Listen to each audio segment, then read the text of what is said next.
do one. I don't have to do one. Oh, I keep extras. At the end? So I do three at the beginning? Yes, sir.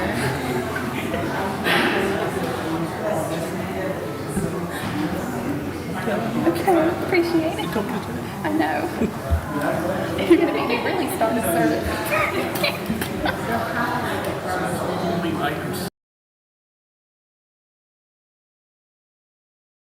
That's helpful. Okay.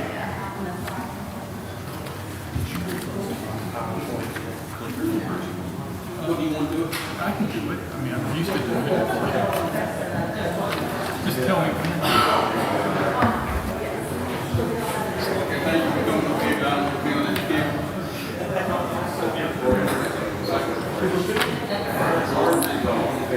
Who's doing the prayer?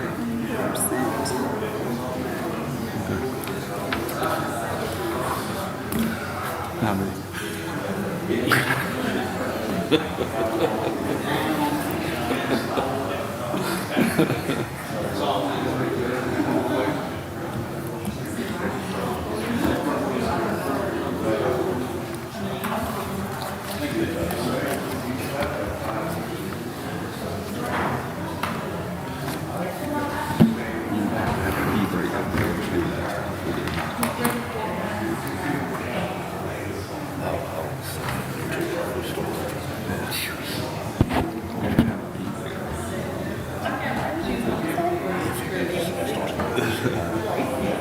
You know what? You? Okay. I got you. Okay, y'all just tap down. This high blood pressure is taking out of I did read that I can have recess at any time. Y'all just let me know.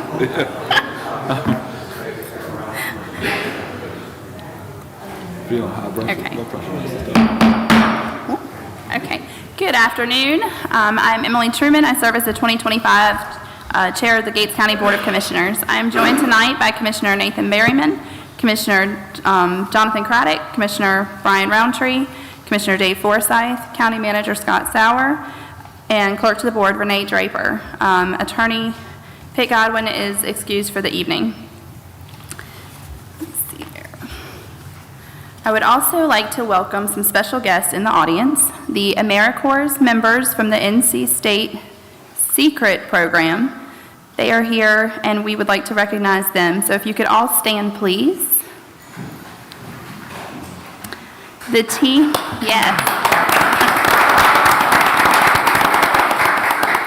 The team will be here over the next couple of months conducting risk and vulnerability assessments. On behalf of the Gates County Board of Commissioners, we are happy to have you here for your internship and we are looking forward to the data and the findings at the end of the summer and hoping that your immersive training is beneficial for your future endeavors. So thank you again. All right. Can we do prayer? Okay. All right, I'm going to ask Vice Chair Craddock if he could provide the invocation and lead the Pledge of Allegiance. Let us pray. Dear Father God, first of all, let's give you thanks. Thank you for this day that you have made, and let us rejoice and be glad in it. Father God, we come to you tonight with a little special request for us to sit down and conduct county business.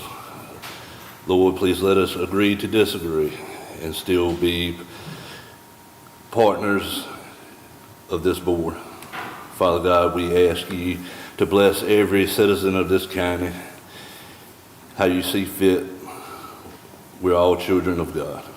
Father God, we ask you all these things in your name, the name above all names, Jesus Christ, our Lord and Savior. Amen. Amen. I pledge allegiance to the flag of the United States of America and to the republic for which it stands, one nation, under God, indivisible, with liberty and justice for all. Thank you, sir. Okay, before we move forward with the approval of the agenda, we do have an amended agenda to include a few additions and one removal from the originally advertised agenda. That would be item 6, adding a staff comments after public comment. And that is something that we'll look at having on the agenda going forward to give the opportunity for the sheriff and various departments to speak if needed. We will be adding under special presentations, nope, okay. We'll have an oath of office for Ms. Loretta Whitehurst with the Gates County ABC Board. And then under new business, item D, we have resolution opposing House Bill 765. We'd like to add discussion regarding other current House bills, as there's discussion on bills outside of that one that we may need to have tonight. And the last would be the removal of the revised bylaws for Gates County Board of Commissioners, as those are still being revised currently. So if we could get a motion to approve those as amended, if there are no other additions. I'd like to see us pull the section C out of the consent agenda, the minutes. Do you pull, okay. So he wants to pull section C out of the consent agenda. Would it be appropriate to put that under, look at the clerk there, appropriate to move the item C out of the consent agenda? There's a suggestion for a amendment to those. Do we need to move that under old business or new business? Table it till next time, okay. So to remove and table item C.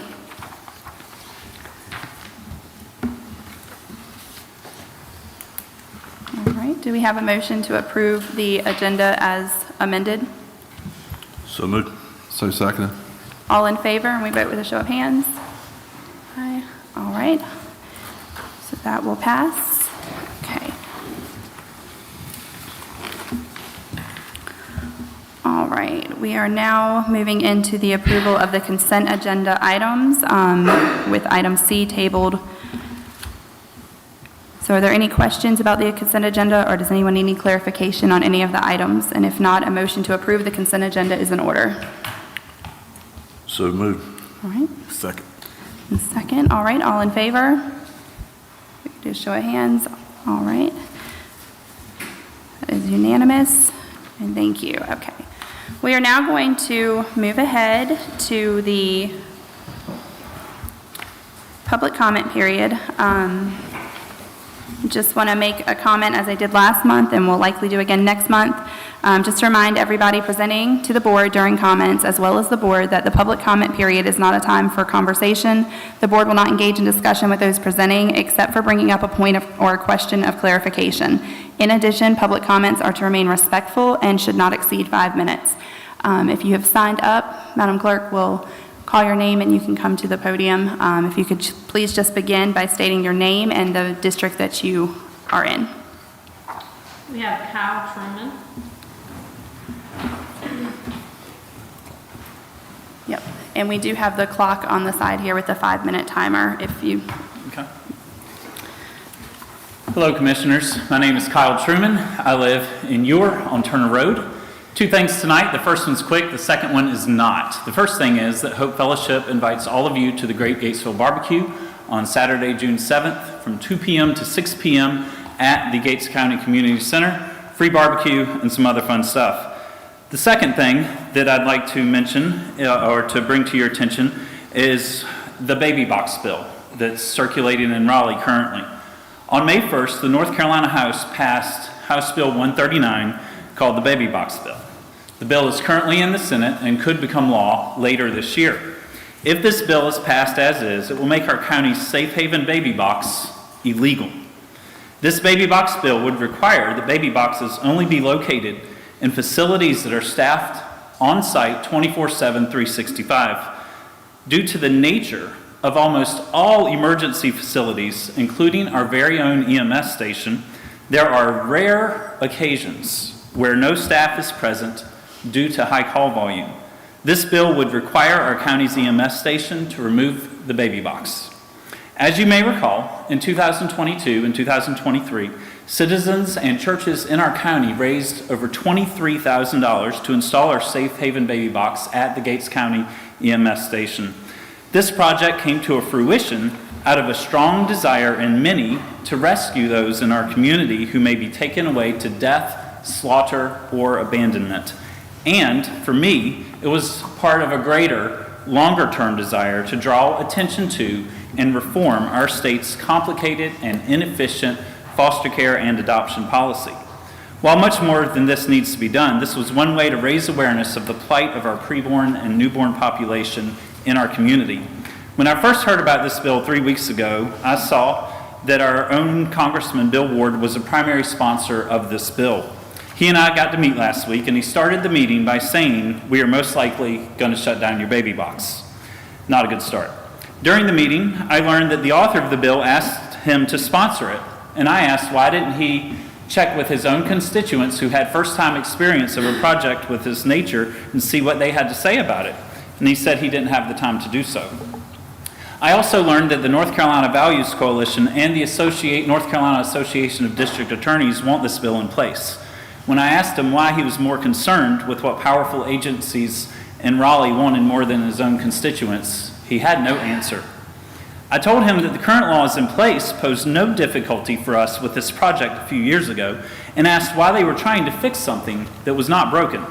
He said they anticipate opposition to future projects of this nature in North Carolina and that this bill would provide legal protection for such projects. And when asked, he said that he knew of no such projects currently in the works. Follow the logic with me. In order to avoid hypothetical future opposition that might shut down a baby box, they're shutting down our actual baby box now and making it impossible to install future baby boxes in many other emergency facilities. I went on to press him on this matter. I handed him a Bible and showed him from Romans 13 and 1 Peter chapter 2 that God gives him no authority to regulate the good deeds of the citizens under his jurisdiction. He told me that he understood what the Bible teaches, but he's going to move forward with it anyways. The best thing I got from the congressman was that he said he would speak with Senator Hannig about removing the words "on site," but appeared to be just giving the idea lip service. He didn't seem very committed to it or optimistic about it. Tonight, I'd like to ask this board to unanimously pass a resolution opposing House Bill 139, the baby box bill, and to send it to every congressman and senator in Raleigh. If the words "on site" in section 7B 521 AC line 38 are struck from the bill, and I'll send y'all this statement later via email so you have all this. If that line is struck from the bill, we'd be able to keep up our baby box. I'd like to ask our community to contact Congressman Ward and express our displeasure to him, and also to contact Senator Hannig and ask him to oppose this legislation until the words "on site" are struck from the bill. In December of last year, our church presented 2 books to each of you. The first was entitled "The Doctrine of the Lesser Magistrates, a Proper Resistance to Tyranny and a Repudiation of Unlimited Obedience to Civil Government." It is situations like this that may call for a lawful and proper resistance to be exercised in the future. I also gave you a book entitled "God and Government." This book clearly articulates a proper and biblical view of the purpose and limits of civil government. This baby box bill is a sinful overreach by our rulers to prohibit, hinder, and regulate the good and charitable works of free people in our state. God has never permitted Caesar to bind the hearts and hands of the righteous. The laws of man do not need to govern our love for neighbor, for Christ's government and his law are sufficient for such things. Please do all you can to oppose this bill. Thank you. All right. Do we have any others signed up? No? Okay. All right. So, given the amended agenda, I do know that Sheriff Campbell would like to come up to say a few things. I'm going to invite him, and then if there were any other staff comments following his, that would be the time for them. Yes, sir.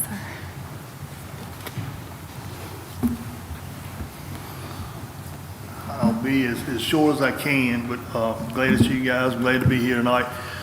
We have been really super busy the last couple of weekends, over a dozen, 15 calls, day and night shift.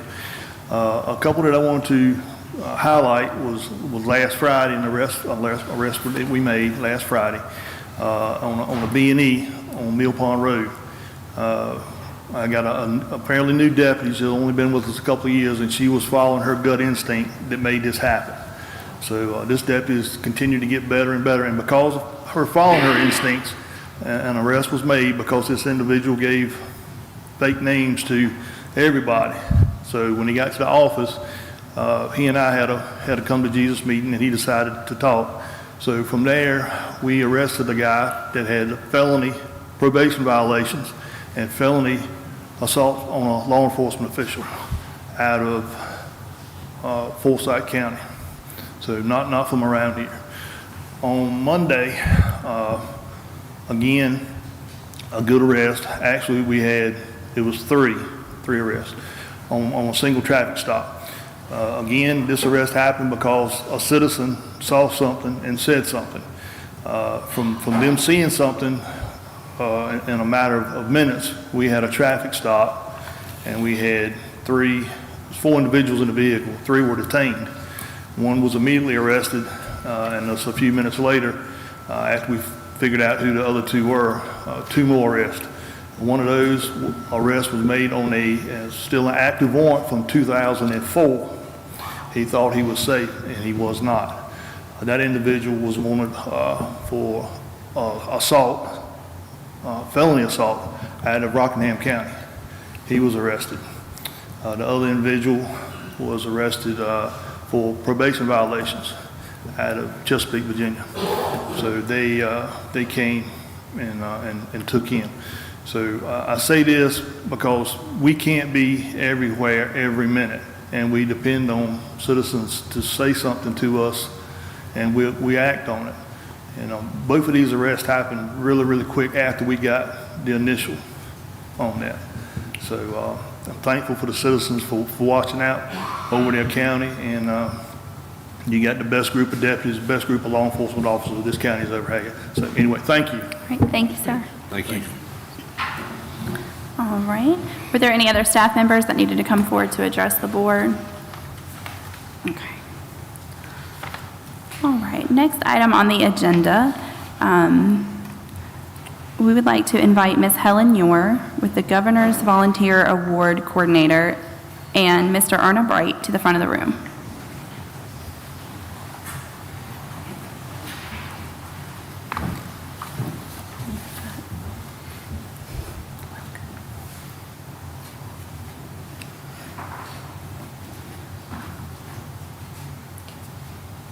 Good evening, and thank you for allowing me to come tonight.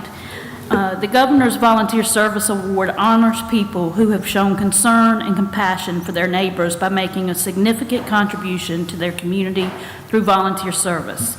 The award was created in the Office of the Governor in 1979.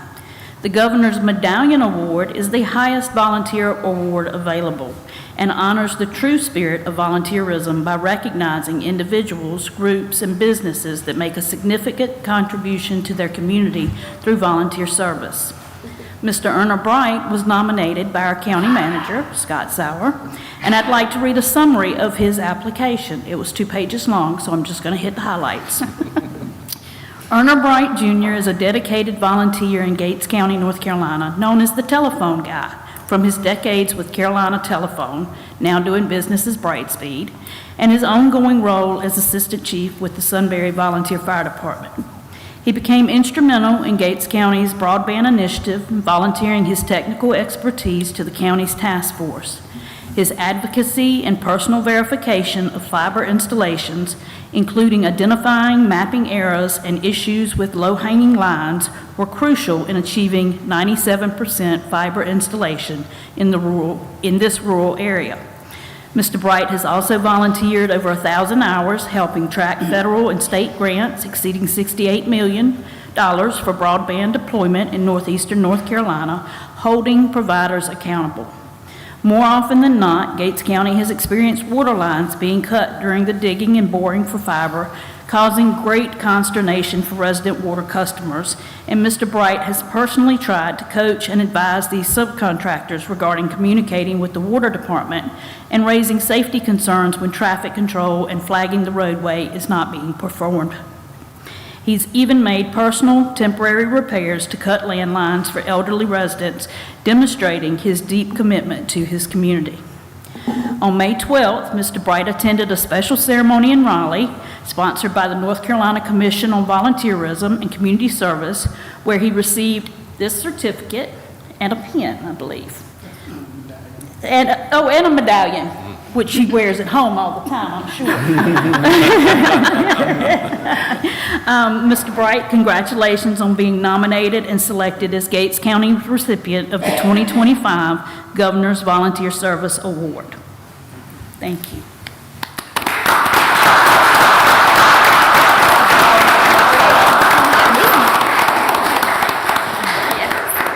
So we are going to take just a moment. We're going to get the board with Ms. Helen and Mr. Bright to have a photo. That's our clerk with our new Facebook page, just trying to make sure it all gets out there.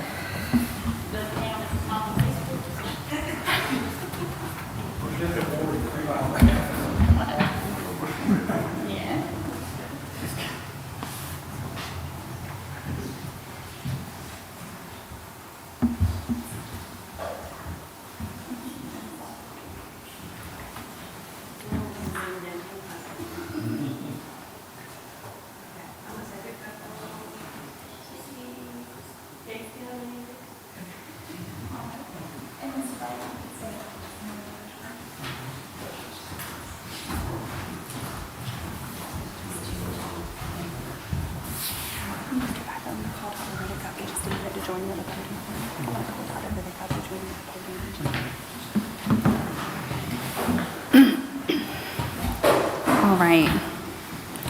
So I have Mr. Bright remaining at the front. I would also at this time like to invite up Dr. Althea Riddick.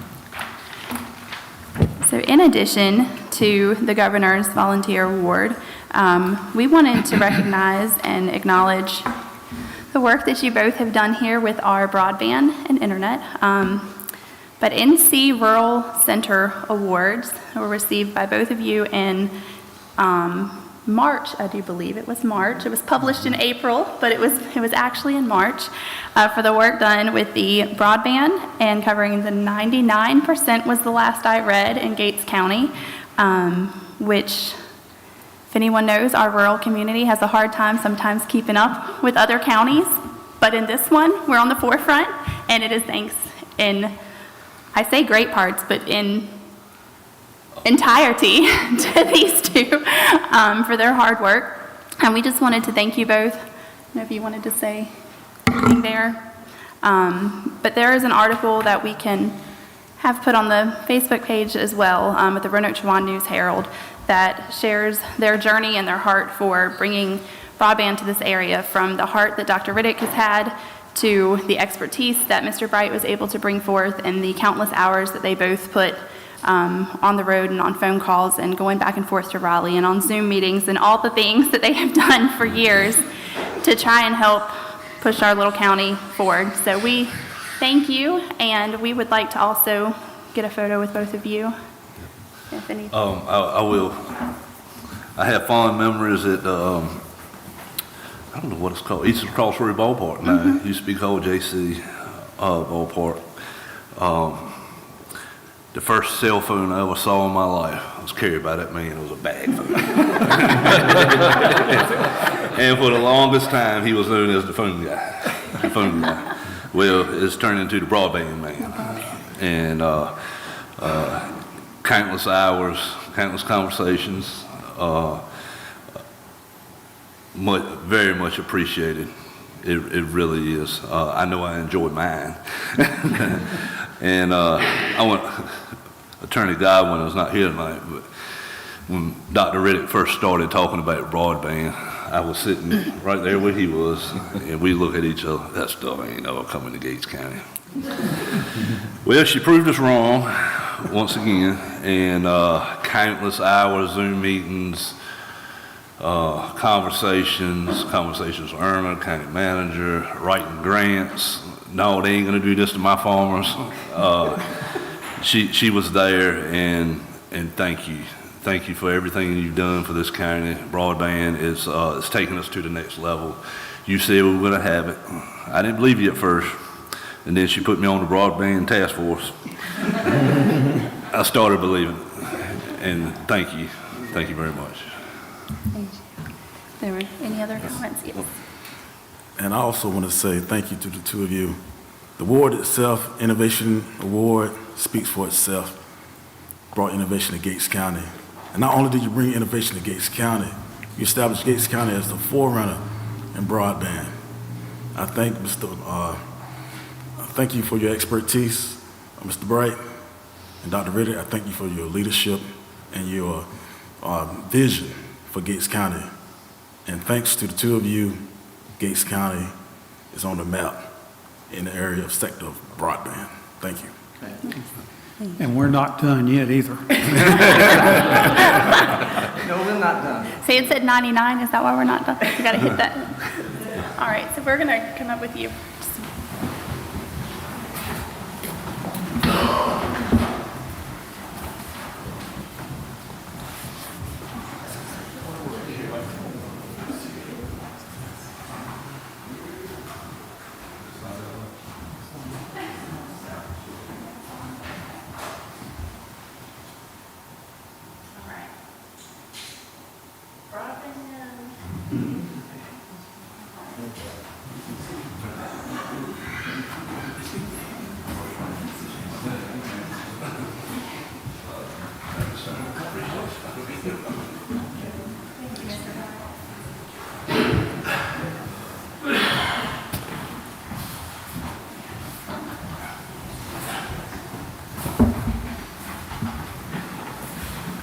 All right.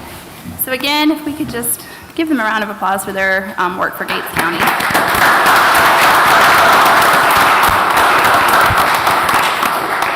Thank you. All right. So next, we have a land use plan that we're going to have as a special presentation. If Miss Lisa Cherry could come to the podium. And I know you gave me a packet here somewhere. Okay.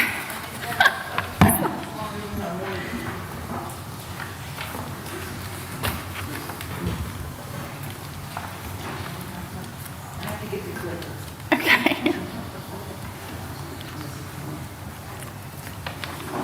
Thank you. Good evening, Madam Chair, Commissioners, Clerk to the Board, County Manager. Thank you for having me tonight. And in light of proposed House Bill 765, I was invited, voluntold by the County Manager to come and present this tonight. So recently, the General Assembly has presented House Bill 765. In North Carolina, it was introduced in this 2526 legislative section. And do I need to click first? He's bringing up the presentation right now, so there we go. All right. And it was introduced in the 2026 legislative session and is an omnibus bill concerning local government development regulations. It aims to reform and modify these regulations with the goal of promoting development and addressing housing affordability issues. A few key provisions and potential impacts to our county and other counties, all counties. It limits on local government authority. HB 765 restricts local government's ability to regulate various aspects of development, including parking requirements, street standards, minimum lot sizes, and building design. Mandated minimum density. The bill mandates minimum densities based on county population, requiring at least 4 dwelling units per acre in residential zones statewide, potentially impacting zoning regulations and development patterns. And you know, in our county, we have an acre minimum. So that would be quite an impact in our county. An impact on zoning. HB 765 significantly alters zoning regulations, potentially making it more difficult for local governments to control land use and development. Water and sewer jurisdictions. It specifies the jurisdiction for water and sewer services when a parcel is located within multiple jurisdictions, and allows civil lawsuits. It allows civil lawsuits against decision makers for damages tied to development decisions, including elected officials and board appointees. And that would be your planning board, your board of adjustment, our elected commissioners, I mean, it's quite a lot of potential impacts to local governments. And when we heard about this bill, it kind of snuck up on us, basically, and also to let you know that it was quick to hit us. And definitely, it was a little shocking to myself, and I think everybody that heard this, most certainly. And in the session, I know you reached out, the commissioners definitely acted, I feel, and County Manager Sauer. Everyone started acting immediately and reaching out, and I think some other constituents reached out, and I'll let y'all speak on that. And it went to vote.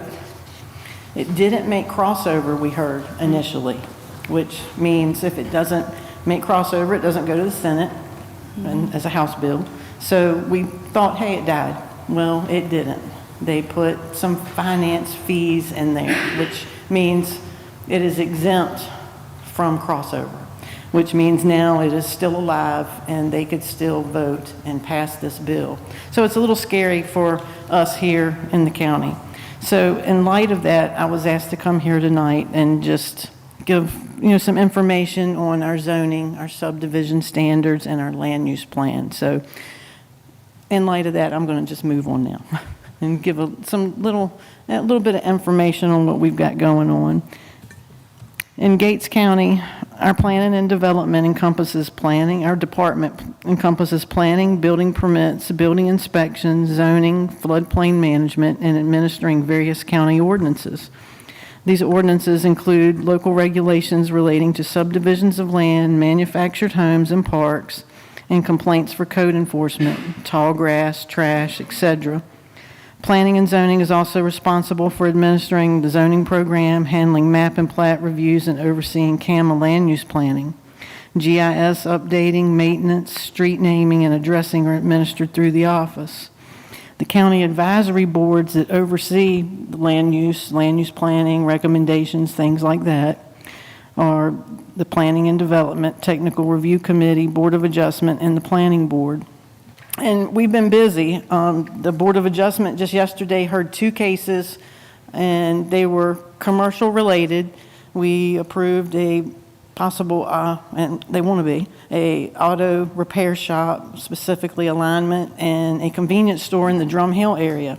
So, we're constantly doing things. Sometimes they're busier than others. You have to wait on applications, rezoning requests, things like that. So, things are moving constantly. It's kind of fluid. There's some months busier than others. And in Gates County, we have a comprehensive plan. And 160D is your development, zoning and development requirements for the state of North Carolina. That's who and what tells us what we can and cannot do. And that HB 765, you'll see 160D brought up consistently, and that's what they are amending and are telling us what we have to do as a county. You'll see that. And 160D, the requirements for zoning. Let me move along here. As a condition of adopting and applying zoning regulations under this chapter, a local government shall adopt and reasonably maintain a comprehensive plan, or a land use plan, you'll hear it called. Plans, a comprehensive plan sets forth goals and policies and programs intended to guide the present and future physical, social, and economic development of a jurisdiction. A land use plan uses text and maps to designate the future use or reuse of land. A comprehensive or land use plan is intended to guide coordinated, efficient, and orderly development within the planning and development regulation jurisdiction based on analysis of present and future needs of a county. In Gates County, it's one of the 20 counties included in the Coastal Area Management Act of 1974. We're a CAMA county, and we're almost the most westerly county. Hertford is the most westerly county that's included in that. We have some of the same regulations and boundaries set, just like the Outer Banks, and Kitty Hawk, Dare, whatever, flood zone regulations, things like that. The Act establishes a cooperative program of coastal area management between local governments and the state. Land use planning lies at the center of local government's involvement. It is worth noting that a comprehensive or land use plan may be combined with other required plans.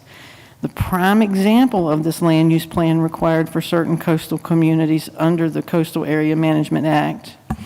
One planning process and adopted plan may serve as both the land use plan for Chapter 160D and the land use plan for CAMA, as long as that plan and process meets the requirements for 160D and CAMA. And that's what we have done here. We've combined them, and we continue to use that, update it, amend it, whatever that may be. And you'll hear in a lot of rezoning cases and things, you'll hear that we say, hey, this is consistent with the land use plan. That is a requirement that we have to do, and you have to adopt that as a board.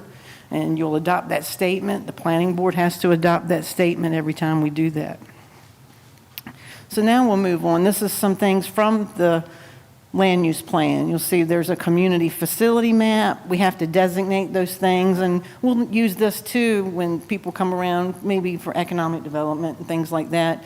So we'll point out the major facilities and key points, fire stations, law enforcement with sheriff's offices, U.S. Forest Service. You'll see water lines. People need to know that. The town limits, things like that. Historic properties, boat access points, schools. People want to see that, and you need to know that during a time of maybe, hopefully we don't see that, but a disaster or anything like that. This is where they'll go to. Another map you'll see that in them are existing land uses. That's what our existing land use right now looks like. See the town of Gatesville, existing land use, and they just updated and they were required to do a land use plan. 160D required that, or there's certain things you couldn't do, and they just did theirs, and were successful in getting that completed and getting all their comments back. But as a county, we have to have that as part of our plan as well. Then you'll see it's a future land use map. And this is some text that goes with it, and it tells the development infill area, the community service areas, our industrial acres and things like that. We've got that laid out here, and the total acreage and percent that takes up in the county. It's all in the land use plan. And it's not intended to provide a precise parcel level detail concerning future land use. Rather, it's intended to serve as a general guide for important county land use, county growth decisions. The future land use map is intended to be dynamic and continually evolving with changing conditions. Also, it should be periodically revised to reflect important changes affecting schools, recreation, transportation, sewer, water infrastructure, and economic development planning. So it covers a lot. And here's the map. You'll see it has the infill areas, have some areas of environmental concern, things we shouldn't touch, especially around flood zones, the Chowan River. You'll see that, the Dismal swamp areas, things we most naturally try to stay away from. You'll see the recommended transportation map and the highway map, which they're working on some of those now. They're working on Highway 158. I saw them, they're widening that right now. But you'll see the transportation facilities are there, 13. Existing, that's considered a freeway. It's a strategic highway. Now we'll move on to the UDO. It's an interesting one. Here, we updated that in June of 2021. And you'll see here we have, first slide is the subdivisions. We have 7 different types of subdivisions. We have exempt, transfer, expedited, minor, preliminary, and final plat. We used to have listed in as a major, but when we did the update in 160D, we moved that after minor as a preliminary plat. You still have to review that, and you as a board approve something when it goes to a preliminary and final plat stage. It's just when you hit the 5th parcel in that stage is when it will go to a Major is what they used to call that. So I know that may seem a little different, but you can read that chart, and there it is. It's just a little condensed, so you'll have all those reviews that you can see and where they go and what that means and what they're categorized as. That is in the UDO, that same chart. And then Article 152, the subdivision, we have the lot design standards, the blocks, monuments, easements, buffer strips along major roadways, open space provisions. That's what you have to have when you get to some of those that are over the 5 lots, what we used to call major. You have to have open space that's dedicated, owners associations, wetlands, sedimentation and erosion control, school sites, if they dedicate those, subdivision names and address numbers. We have those. You recently adopted the addressing ordinance, if you remember. Y'all did that. It was recommended by the planning board. Then we have the official zoning map that is signed off by the chair. And as we do some things or rezone or add some sites, we'll typically bring that to the board and let the chair sign off on that, and the clerk. We'll probably be bringing one here soon to you to sign off on. We'll try to update that. But that's available on the site and always available on GIS as well. You can click a layer on yourselves, but it's always available as a paper copy in our office and posted. We have to do that by 160D as well. And then here are our zoning districts. You'll see what we have, and there's the abbreviations and what they mean. You'll see those on GIS as well. And here they are explained. A1 is the agricultural district, C1 commercial, I1 industrial, O and I is office and institutional, PD is a planned development, and there's notes down there for that because that's a little different. You don't see many of those. R1 is a residential district, RMF is multifamily, RMH is residential manufactured home district. In Gates County ordinance, a rezoning, a map amendment requires a recommendation by the planning board, a public hearing, and adoption by the Board of County Commissioners, and adoption of a statement of consistency with the comprehensive plan, just like I had spoke of earlier. You'll see that statement. It has to always be consistent or either non-consistent with our land use plan. And I know you think if you hear that it's not consistent, that, you can't approve it. That's not the case. It can be non-consistent and still be approved. It's just you have to state that, and CAMA folks have to see it and all that. It's just we have to know that, and you approve that still. Then I know a lot of you may have heard of the dimensional standard, so I just put an example. This is just an example to put in here, just so I can explain that.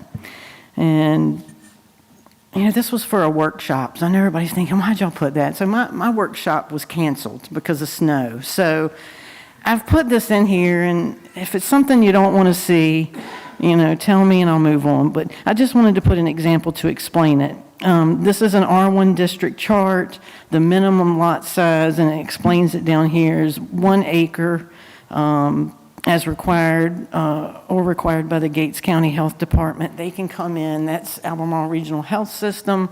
They can come in and they can make a different requirement as they review a plat. They can say, hey, that's substandard, you can't do that. We don't see that very much. That would be unusual unless it was really wet or something and somebody could not, subdivide that. A minimum lot width, you'll hear that as the road frontage is 175, and then you have some notes as they go back, as typically we'll say back at their setback, they can have 125 linear feet or at a buildable location on that lot. They have to, still meet that width. And then your side setbacks and your rear setbacks are 20 feet, and your maximum building heights in the county are 35 feet. And then you have some notes, and they're all down at the bottom. And there's some features that are exempted, like flag poles, things like that. And then we've got the same thing, and I won't go over that. That's manufactured homes. The one thing about manufactured homes I hear all the time, Gates County doesn't allow manufactured homes. I get phone calls constantly. I don't know if you guys hear it, but we do allow manufactured homes, and we do allow them to be replaced if there's one existing. has to be existing. And there's a date in our ordinance, and it's when we adopted it, and it was on the page that said, June 16th, 2021. So if it was there, and, if it's there, currently, and, there's some standards that have to be met, but we do allow them, and if mobile home parks, if it's zoned for it. So, always tell people to call us if you get questioned about things. And, we work with people, we do some research, we do the best we can, but we, get those phone calls. And you can't outlaw a certain, zoning district and certain homes in your zoning plan. You can't do that. That's against the law too. So we don't do that.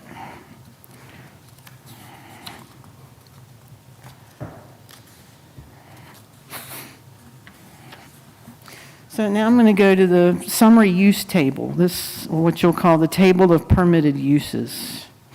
And I just did an example. I highlighted something just so you could see it. And what I've done here is there's a family care home, let's say. Then you've got your zoning districts at the top that we just talked about. And then there's some use-specific notes. And you'll see, okay, a family care home, if you wanted it in R1, a P stands for permitted by right. That means, hey, you don't have to go through a special use permit. It's allowed. An S, special use permit. If there is a line, it means it is not permitted at all in the RMF district, the multifamily. And then you would go to the notes, and it gives you specific things that you can and cannot do. That's all it is, just, a way to read it and a way to go through it in our ordinance. Same thing for a bed and breakfast, so I won't go through all that, but it's what's allowed and how to read it. And then this is one of the most interesting that we get calls about all the time is accessory dwelling units. And this was due to a public outcry for aging parents or somebody that was disabled, needed some family to come help them. If you can only have one primary use on your property by ordinance in Gates County. So this allows them, based on the square footage of their dwelling, that they can have an accessory dwelling unit detached on their property based on the square footage of their home, and it's limited to 35%. And like if they have a 2,000 square foot home, they can have a 700 square foot DADU, we call it a DADU, detached accessory dwelling unit, or they can have an internal accessory dwelling unit with these notes. And it's by special use permit. It's not allowed in the manufactured home district though, because we do not allow the tiny homes they're considered RVs by the North Carolina Building Code. So we don't allow that. So that's the one note, and that's considered an accessory use. But that's one of the biggest things we had a public outcry about in order to help aging parents or disabled, children, whatever it may be, whatever the issue may be. But that is some of the highlights of the things we talked about. And if there's any questions, I'll be more than happy to answer them. That is my condensed version. Thank you. Thank you. Thank you, Ms. Lisa. Thank you. Is there any questions? I will turn over them for questions here in just a minute, but I will say this has been an issue. This is countywide across the state. I would say all 100 counties, for the most part, are against this. I had that confirmed this past weekend. There are different levels of government for a reason, and to take local authority away over this is an overreach, and I absolutely agree that governments have a place, and this belongs in local. So, you said, did somebody say they had something to say or no? It's good of you to reach out. Questions or anything? Glad All right. y'all are doing a resolution. Thank you. Well, thank you.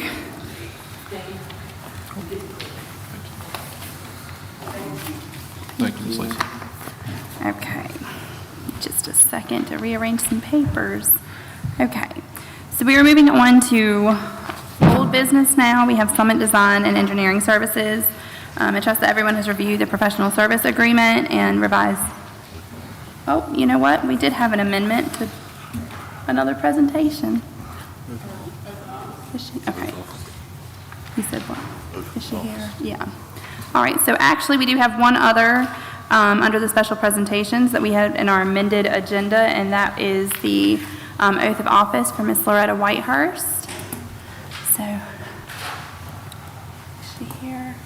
Is she here? Is Ms. Loretta here? On behalf of Gates County ABC Board, I apologize, she did not come. Okay, all right, thank you. Okay, so then we will move along to the Summit Design and Engineering Services. Let me pull that back out. Okay, so we trust that everyone has reviewed the professional service agreement and revised proposal from Summit Design and Engineering Services. Commissioner Berryman, is there anything you wanted to share before the board takes action? No, if there's any questions, I'll be glad to answer anything. I do know that in discussions with Mr. Sauer is that he firmed up some of the numbers and everything with Summit, and actually, thank you, Mr. Sauer, for saving the county some money. So thank you. Mr. Robertson was the one that caught that. Mr. Robertson, thank you. All right, did we have any comments or questions from the board for Commissioner Berryman, our county manager? Well, we've set this up in 3 action items. The first is to follow through with the board's directive at prior meetings to approve and authorize the execution of the design contract. Okay, so we'll entertain a motion to approve and authorize execution of the professional services agreement with Summit Design and Engineering Services for 2 feasibility studies totaling $38,784. I'll make a motion. I'll second that motion. All right, is there any discussion? All right, all in favor, by a show of hands? Okay, any opposed? All right, did you record those? Okay, so that passes with a 4-1. We will move on to number 2, the resolution. The next action item we have is to adopt a resolution for the design services with Summit Design and Engineering Services. Manager Sauer, do you have anything to add before we take action? This is really a safeguard for the board. We've had a fairly lengthy engagement with the Summit Design team, and we had a period of inactivity, so instead of going through an RFQ, request for qualifications, to select another architect, there is a provision in the statute called the Minnie Brooks Act, where for a contract that's less than $50,000, the board can approve a resolution which distinguishes this project as meeting those criteria so that we can move forward. All right. So do we have a motion to adopt the resolution exempting design services for work on a flexible entertainment space and alternative model grocery store feasibility studies from General Statute 143-6431? I make that motion to approve. All right. Second. Second, all right. Do we have any discussion on that? All right, we'll move to a vote. All in favor? A show of hands, we have 4. Any opposed? Okay, so we have 4-1, and that will pass. And the third item under this would be budget amendment. The last action item under old business is for budget amendment F25042. Manager Sauer, could you brief the board on this budget amendment? Yes, the amount is now $38,784, and the source of funds is the appropriated fund balance from the general fund. Okay. All right, so I need a motion to approve budget amendment F25042. Madam Chair, so move. All right, So seconded. all right. Do we have any discussion on that item? All right, all in favor, by show of hands? And any opposed? Okay, and that will carry with a 4-1. All right, so at this time, we're going to move into the Board of Education budget proposal discussion. As most of you know, the original special joint meeting that was called with the Board of Education for 4 o'clock today was canceled due to the school board not having a quorum. We have rescheduled for next Wednesday, and that official posting will be advertised tomorrow. Manager Sauer sent a lot of documentation via email last week, and this correspondence can be found in the board packet. We have had some discussion within our board, or I have had some discussion in the board with each member here, asking that if they wanted to speak on this tonight, that they could. I'm going to open it up with a little background, and then my personal opinion. I can't speak for the rest of the board. I'm going to give them each an opportunity as well to share. This was intended to be following the 4 o'clock meeting, but since that did not happen, we're going to move forward with the opinion as the information we have stands. So I did write something out, and it might be a little repetitive to what I just had, but I'm going to read it as I have it. I want to kick off this portion of the meeting by sharing some of my personal thoughts and takeaways on the budget collaboration with the Gates County Board of Education to date for the 2025-2026 school year. For a little background, the commissioners have been striving toward an earlier budget process. I'm hopeful next year we can move the process up a little more, and in the next year or two, we could get to where we can maybe approve the budget even in the month of May. As a part of the change, we have asked the county manager and clerk to schedule all departments and partners of the county to prepare a budget request or proposal presentation to present to the Board of Commissioners to jumpstart the budget season. The date the Board of Education was asked to join us to present what they had to get ideas on the floor to begin discussions was April 16th, 25. These meetings were scheduled well in advance to allow for preparation and discussion points to be thought through. On April 14th, 2 days before that meeting, we received communication from the Board of Education's central office that they would not be attending due to their budget not yet being approved by their board and needing additional time to review. The meeting had already been advertised, and I asked our clerk to reach out asking if finance and the superintendent or a representative at least could still attend to chat with us. We have been working to be more collaborative with their board and central office, and we were told that they would not be attending. On Thursday, May 8th, the Board of Commissioners received an invitation to attend the Board of Education meeting on May 13th. The majority of the commissioners had conflicts with that date and were unable to attend with just 2 business days' notice. At this meeting, a budget proposal requesting $5,833,000 was approved unanimously by the Board of Education. The budget for the past 3 years having been $2,953,000, this is an increase in request of $2,880,000 from the previous 3 years. The Board of Commissioners have attempted to hold another special joint meeting dated today after no response of conflict regarding schedules, and we had the notice published. Following the published notice, we were informed the Board of Education would not be attending this meeting due to scheduling conflicts and not meeting quorum. We are currently in agreement with both boards to meet this coming Wednesday, May 28th, 2025 at 4 p.m. for a final attempt to meet in regard to collaboration and discussion on the upcoming budget. Hopefully, this will come to pass.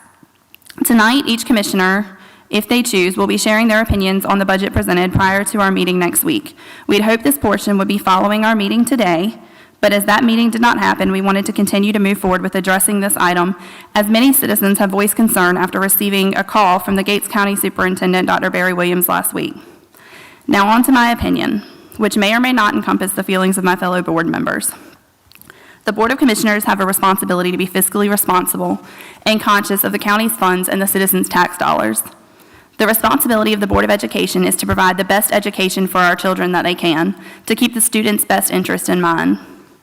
I fail to see how presenting an inflated budget that would further put strain on families and their personal finances is the best interest for our students. By increasing financial strain on parents, you are extending stress to our children.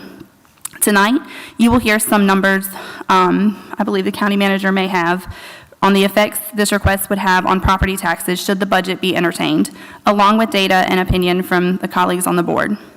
Before I turn the microphone over to the others, I would like to add that the Board of Education may have presented a concerning budget proposal, but the Board of Commissioners will have the final say in the county's appropriation. And I feel comfortable after individual communications that we are going to strive for a revenue-neutral budget and will not be taking into consideration frivolous and unnecessary increases. The Board of Education's budget as proposed is startling, and I assure you that the majority of us are not pleased with it either. So with that, I'm going to go starting down here to Commissioner Forsyth. Okay, as you pointed out, Madam Chairman, that this is one opinion, this is mine, I put this together, this was not consulted with anybody, it's best available data of what I had, and as we go through it, I'll share some additional information with the board members. Let's see. Here we go. Oh. Okay. So what I have here is a packet for each of y'all, one for the record. This is information taken off the National Center for Educational Statistics. It's a basis of looking at and comparing all the school districts in the United States of America in every school.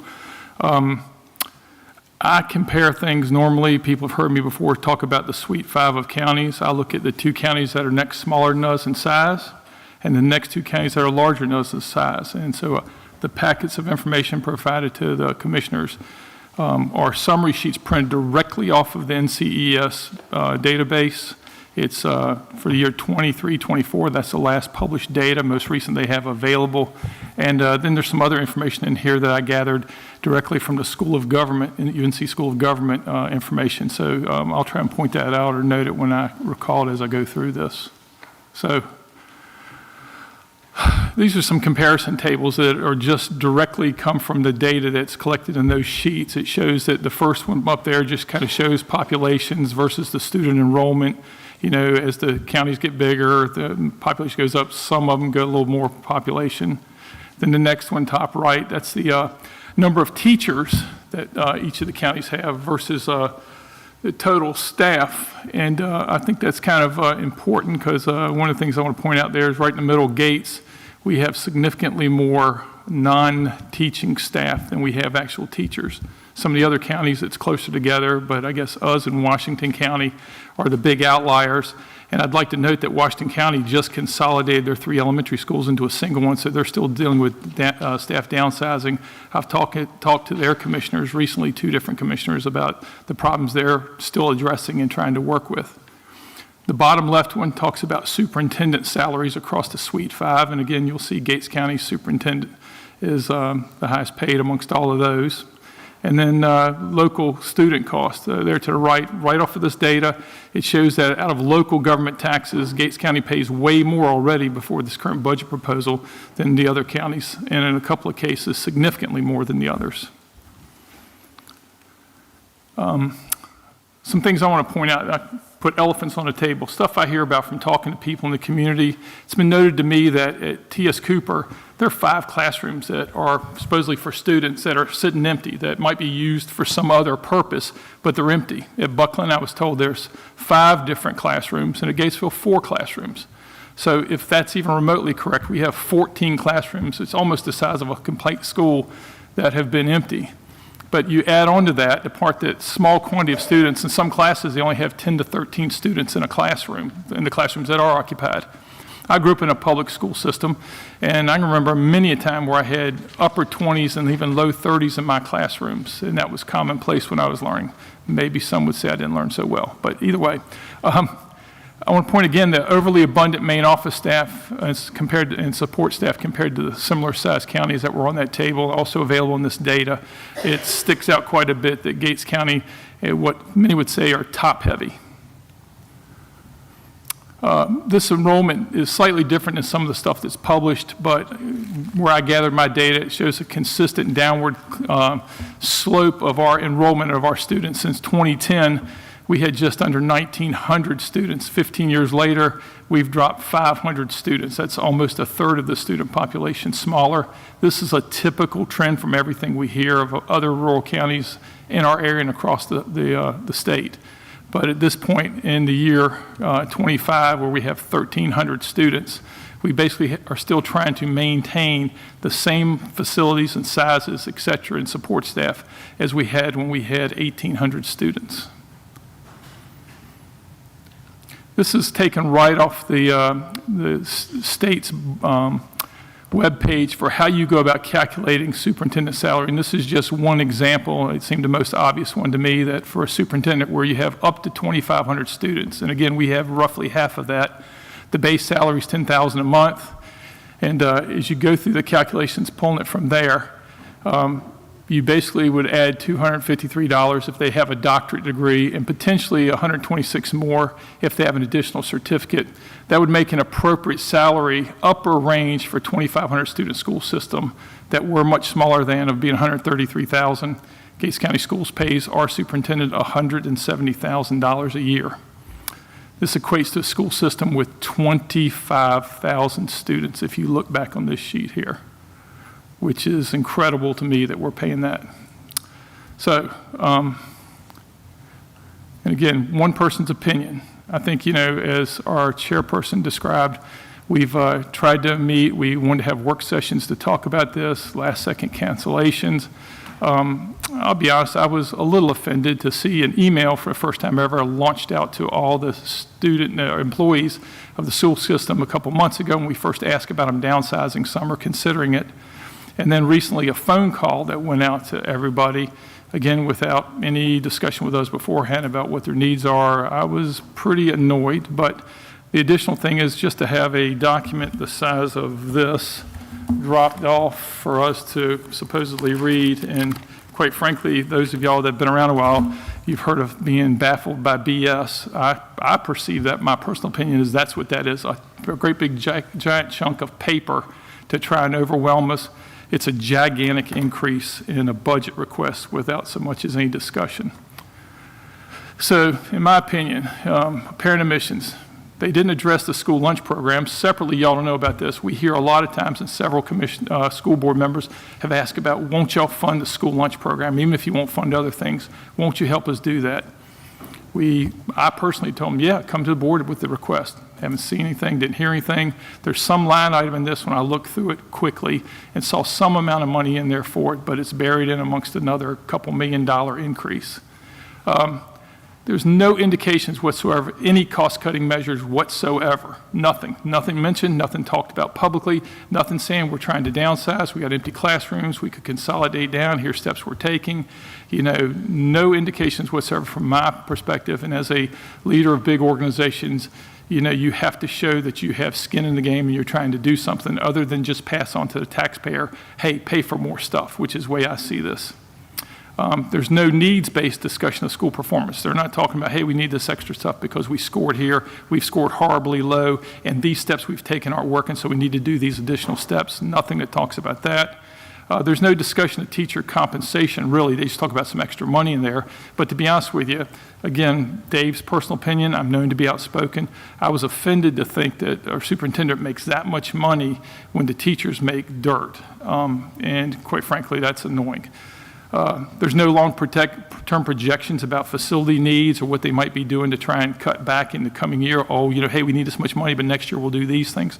There's nothing in there in that in any way that, again, was annoying to me. No comprehensive review of any sort. So, my opinion, the behavior reflected in this submission and the behavior of unwilling to talk, launching out phone calls and everything else shows a total lack of leadership and unwillingness to take action or make hard choices needed for a shrinking student body. These people should be coming to us telling us, here's what we want to do, here's the things we need to do on behalf of the taxpaying community. Didn't see that. It indicates an inconsideration for the public. I'm not the county manager. I'm not as familiar with the budget as Mr. Robertson or others, but my quick assessment was it looked like, depending on the homeowner, what size home you have and everything else, independent of the reevaluation stuff going on, you could pay perhaps $400 to $1,200 per homeowner more to try and fund this school budget that they're asking for. It's my opinion, again, strong opinion, obviously, a bloated bureaucracy of the school system, grand salaries in comparison to teachers performing the hard work, and this reflects a sense of entitlement by many people in this behavior. So my recommendation is that we vote to fund them at the same level as the previous year, and that we actually lock in or set aside the specific money to fund the school lunch program, because quite frankly, they've talked about it many times in onesie-twosie interactions where there's a lot of poor children in this county that some of the only good meals they get is at school, and it's difficult for them to do. There's stigma attached with getting free lunches. Funding this small amount of money could make the lunch program much easier, less stigmatizing to kids, and ensure that kids at least get good meals, whether it's school or breakfast and a lunch. So with that, that's my opinion. Commissioner Roundtree. Yes. My opinion is this. First thing first, my opinion is this. Protocol, in my opinion, is this. Let's not be premature. Here's my statement. Commissioner Forsythe, presentation and opinion is just like he said, it's his opinion. Any discussions about the Board of Education proposal is premature because as a commissioner board, we have not met with the Board of Education.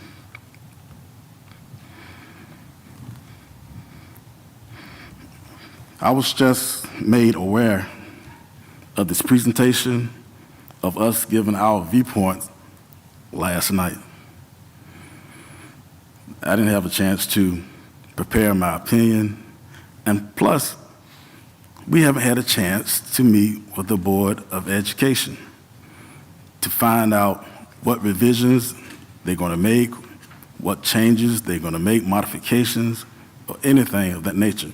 I believe they have the opportunity, they should have the opportunity to voice their concerns to us, even though they did not meet us on 2 appointments that we had scheduled.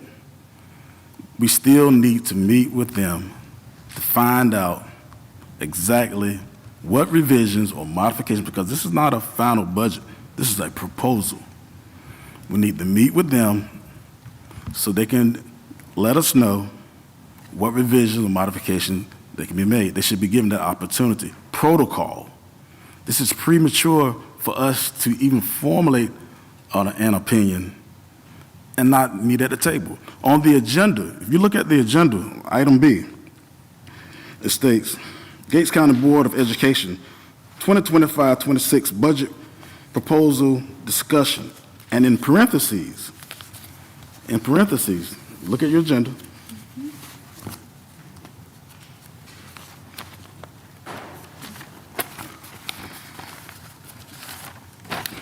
In parentheses, it says, if needed, following the 4 o'clock special joint meeting.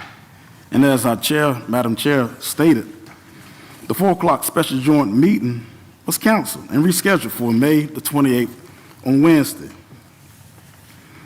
It is premature to have a discussion and professionally unfair to the Board of Education without first meeting with them. This premature, opinionated, unprofessional, unfair discussion without meeting with them, unfair discussion with the Board of Education and with the Board of Education meeting together, it's not wise, because we need to collaborate. That's the whole point of us having a joint meeting. The whole point of us having a joint meeting so we can get our heads together, find out what they're talking about. If they are going to make a revision, I don't agree with everything in their proposed budget, no. But give them the opportunity, which is fair, right? Which is fair, which is protocol. Give them the opportunity to meet. That's why we're having a joint meeting, right? So give them the opportunity to meet, because this is premature for us to have dialogue without having that meeting first. This may damage our relationship with the Board of Education. The Board of Commissioner relationship with the Board of Education has always been well. Give them the opportunity. Give them the chance. If we're going to have a joint meeting, let's have a joint meeting. Give them a chance to make whatever revisions, modifications, give us an interpretation of what's going on. I don't agree with everything that was proposed, but they may have some changes, they may have some revisions, but we don't know that until we meet. So we shouldn't be so quick to form an opinion. Also, it's not a good look for Gates County. Gates County is always about unity. This looks to me very divisive. Very divisive. We do not need that in Gates County. We should work with our public schools. We should give them the opportunity to disclose whatever modifications, whatever changes that perhaps may be once we come together in the joint meeting. Also, I believe the Board of Education should have an opportunity, like I stated, I just want to stress that, to meet with the Board of Commissioners before any decisions out of respect. Respect goes a long ways. We're not showing respect when we formulate opinions and we haven't even met yet. That's something that's called protocol. That's something called respect. That's something called a meeting of the minds, making a decision and having an opinion when you have all the facts. Also, any prior discussions are unfair, and the key word, are unfair and premature. So what we're doing now, we're having our opinion. That's just what it is, an opinion, until we get the facts. Once we have all the facts, then we can have a stronger opinion based on facts and make a better decision. And that's what I have to say tonight. All right, thank you. Commissioner Berryman. First, I would like to say that we, as a board, as county commissioners, we only want the best thing for our school system, students, the staff that works in the school system for the county. We would like to see Gates County schools meet the high standards that we all expect. And we understand the issues that they've been going through over the last several years with the defunding of the schools that's coming from the state and the lack of money coming from the state. We understand that. I believe in one of the budget meetings that we had with the school systems early on in the year, they discussed that they would like to have the school lunches funded. We were agreeing upon that. That was something that we thought was a fair request. And Commissioner Rogers, you're exactly right. We should give them their opportunity to have a discussion. Let's talk about it. But you typically do that before you publish a $5 million budget that you typically only ask for $2.9 million. To me, this was something that was disrespectful for the county commissioners to even get before we even had a chance to have a discussion about it. And you want to publicly put out there to every person that their child goes to Gates County schools about how the school system, the board, the school board, had approved a budget, but never really told them exactly how much that budget was. In the meeting that we had with the school systems, it was my discussion back and forth that I had with Dr. Williams that I asked Dr. Williams to take ownership of the issues that he has within the school system. He's the only one that can do this. He's been there for a long time, and under his leadership, the schools have constantly been headed in a downward direction when it comes to their functionality and their scores within the state. It's his responsibility to fix that, and he needs to take ownership of that. He's the leader of that group, and just like any leader of any business, if you see your revenues are reducing and you see your product is reducing, then you have to take sometimes hard measures to stay within the budgets and the monies that is funded by the state and by this county. This board granted $800,000 because they had an emergency shortfall just a few years ago. Where did that money go? Did they ever pay the county back for it? We want to work with the school board to make the school system successful. I don't consider that working with us. I don't consider them putting something out there to all the school system before we've even had a chance to meet. Because you're exactly right. It's about protocol. He should have afforded us the opportunity to dissent when it comes to their budget and have a constructive conversation about how we can do better in the county. Yes, the county commissioners asked the school board to evaluate the aging schools in this county. Can we consolidate down, was the question, so we can save operational cost? Because we know that the state, year after year, I asked a question to the school board in our meeting, how many years in a row has the state constantly reduced the funds coming to Gates County? And the answer was for the last 20 years. So for the last 20 years, we have received less and less funding from the state to operate our school systems. Now, I know Barry ain't been here, or Dr. Williams hadn't been here for the last 20 years, but he's been here for a great majority of it. What have we done to reduce our spending in the school systems to be able to counteract the reduction of funds coming in. It should not be solely on the taxpayer of Gates County to fund whatever the school board would like to do. Believe me, I would love in my own business to have an endless supply of money coming in, but unfortunately, we don't have that. And unfortunately, within Gates County, our citizens don't have that. It is up to us as the county commissioners to be good stewards of the county's money that they afford us to be able to operate this great county. One of the things that I was asked when I was running for county commissioner was, what do you think is great about Gates County? And my answer was the people. That is who we have to look out for, is all the people of Gates County. Because they're good people here that work hard. And we have to be good stewards of their money. I look forward to our conversation so we can have a very constructive conversation about how we move forward. But I'm also going to look for Dr. Williams to take sole responsibility and ownership of the problems that he has to deal with, and I'm going to look for him to make hard decisions that is required by a person of leadership.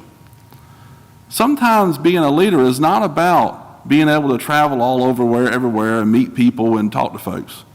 Yeah, that is something that you have to do so that way you can bring outside money into the county to be able to to compete. But it also means that when the time comes, you got to make hard decisions that are very unpopular, but are the best thing for the organization that you lead at that point in time. So, Madam Chairman, I look forward to our meeting on Wednesday. I look forward to being able to share my thoughts and my opinion and collaborate with this fine board as well as their fine board. There are good people on their board too. But we have to move forward to the future of this county and where we're going to go and how we're going to be able to educate our children so that way they're not getting the lowest scores in the state. We want to make sure that they are back to where we were when a lot of y'all were going to school here in Gates County. So that's where my goal is to get back to that point. It might take a while, but that's okay. Because improvement every day is all that we ask for. Just a little bit, because after a while you can improve a little bit every day. And a year or 2 years later, you've doubled your improvement, right? So that's all I have to say. All right. Thank you, sir. Vice Chair Craddock. Well, there's not a whole lot left to say. That's why I asked to go last. I agree with every single commissioner on this board. Everybody brings valid points to the table. Mr. Forsyth's got very good PowerPoint. Mr. Commissioner Raintree has very valid points. We are all in it together as a team. Believe it or not, we all have this same end result in mind. We just have to figure out a cheaper way to do it. So it does not burden the citizens of Gates County. Now, it is our responsibility to educate our children. I went through that school system, and it was a good school. I think it was a good school system. You know, we've had doctors and lawyers and NBA players, NFL players come through Gates County School.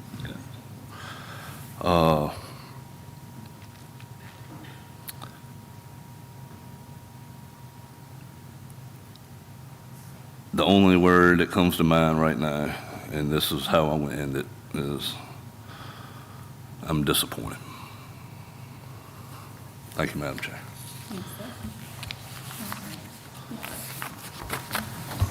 I want to get some clarity to the issue that from my point of view, I agree. We must be fiduciary responsible for what the Board of Education is asking for. I agree with Commissioner Berryman. I'm a money man, I'm about the numbers, I'm about making sure that we're efficient and that we don't have any expenditure, things of that nature. But the whole purpose of this platform right here was to state our opinion, discussion. And I think that's not protocol, that's premature because we haven't yet met with the board. That's the whole issue. We haven't yet met with them. Do I agree with what they're proposing? No, not at all. If it's not fiduciary smart, no. But first things first. First things first. Let's not get ahead of ourselves and be premature, and let's not be divisive. I'm hearing a lot of, you all are hearing a lot what's being said, and I'm hearing some divisiveness. We got to work with the Board of Education. We may not agree with everything the Board of Education do, and we're not going to agree with everything if it's not fiscally smart, but protocol must be followed, and we must not act prematurely and in a divisive way, because we're working together. We're working together for our kids. We're working together for the citizens to make sure they're not being overtaxed, making sure their money, we want to make sure we're good stewards of what we have. And at the same time, we want to be fair and give them the opportunity to come to the table, because they may have some visions. We don't know until we meet. So to formulate an opinion and to have discussions prematurely is not wise. But I agree with everybody. We're going to be smart with our money. We're going to be very smart with our money. We're going to make good financial decisions. But we must conduct business like businessmen and businesswomen. If we're going to have a joint meeting with them, if we're going to sit at the table together, we need to do that and then come with our opinions and our discussions. Let's not put one thing ahead of another. Thank you. Well, I thank you all.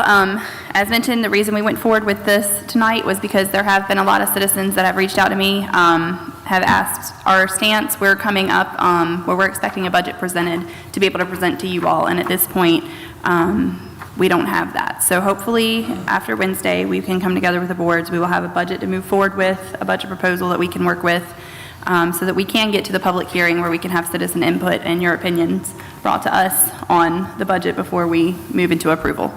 So we will move forward into the next item on the agenda. It's going to be a new business now. We have the tax office with foreclosure proceedings. Ms. Taylor Powell, you want to come back up to the podium for the second time this evening? All right, so Ms. Powell submitted an email to the board May 8th that was included in the board packet. She's asking for a motion to approve going forward with foreclosure proceedings with ZLS, the KS Law firm, for the JZ Booker heirs and the Omega Van heirs parcels. Yes, these are already part of the mortgage-style foreclosures that we are contracted with them to do. We just wanted to go ahead and run these by the board since there are such a high-party, multiple heir cases. The suit fees are going to be much higher than our average ones. So we just wanted to present that and make that up to y'all if y'all would like to continue with it with the higher fees. Okay. Can you share what the, and I may have overlooked it, I didn't see it, but can you share what a typical fee would be? Initially, when we have just a pretty straightforward case, it's about $1,800 for the attorneys and the suit fees when they are first rolled in together. After that, when we get into these multi-party cases, it does cost more because there's multiple attorneys that are involved. They have to get, you know, like one of these examples, there's 120 parties that have to be served in a part of this case. Right. So that's a lot more just paperwork, just the fees to get all of those parties served is going to be tremendously increased just by the sheer number. And these are some of the properties that we have had for quite some while that they are just so difficult, and it's because there are so many heirs. And that is another reason is because we've had to have family trees, we've had to have ancestries, just to find out all of these heirs that are involved with it. So it does add more than the standard fees that the initial suit's about $1,800. Okay. Can you share the value of the property? So we do have both of them, and I am basing these on the 2025 revaluation value, since that is the closest value. On the larger feed one, the Jay-Z Booker property, with the current delinquent taxes and kind of an estimate of the fees that they had, we would probably be closer to about 54 to 55 on our opening bid. And the total tax value for that property is $225,417. So it is still something that we feel comfortable that we would be able to get the fees back out in the auction for sale. The second one, the Omega Van heirs, with the approximate attorney fees and taxes that are already existing, we're looking closer to about $16,000 for the opening bid, and the total taxable value as of now is $41,648. So we do feel comfortable with the values of these properties, that they can still be sold at auction and not be more attorney fees than what the property is actually worth. Okay, thank you. Did anyone on the board have any questions or points of clarification they needed? Is there any timeline? Is there any timeline for this to happen? I know Once- serving 120 people is going to take a while. It is 6 going to months? take a while. Once I get if I get the approval, I will email the attorneys tomorrow. They are ready to start the serving process on the Jay-Z Booker heir, and they have a few things to finalize on the Omega Van heir property, but they are ready to continue their action if the board approves it. But I guess what I'm asking is, do you have a guess at how long that will take, the whole process to go through it? Not with 120 heirs. Okay.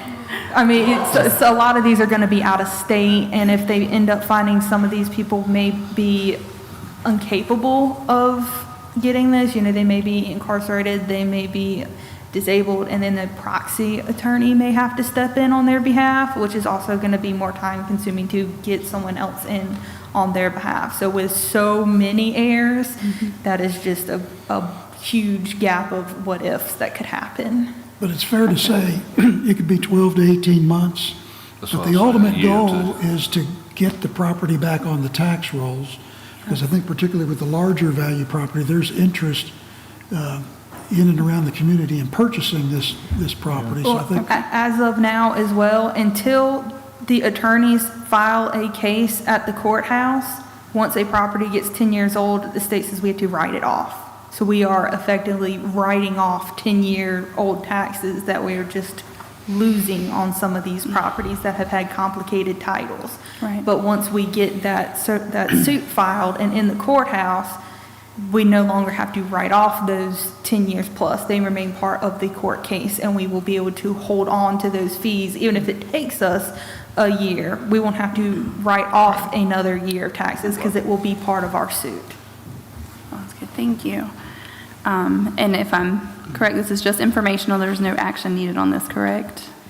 Or do we need action on this? Well, You would you like can action discuss on it, this? but we would like You would action like on it. action on this, okay. like I say, we've Like I had said, some it's because it discussions is with so the county attorney. and I- It is kind of an extensive process, and it's already part of our contract. They just would like y'all's approval because of the fees that we are Gotcha. looking at on these. Okay, Well, Madam Chair, I'll make a motion to approve the foreclosure proceedings on the Jay-Z Booker heirs and the Omega Van heirs. I'll second that. all right, any discussion? All in favor? Is it a show of hands? Any opposed? All right, and that passes unanimously. Thank you, Ms. Powell. Thank you. All right. We're now going to turn it over to the clerk of the board for her updates.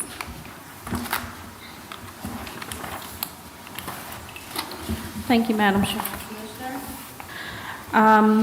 We have 3 applications for committee advisory boards. The first one that should be in your packet is for Cindy Buck. She has applied for the Library Board and Albemarle Regional Library Board of Trustees and is willing to serve on both of those boards. Okay.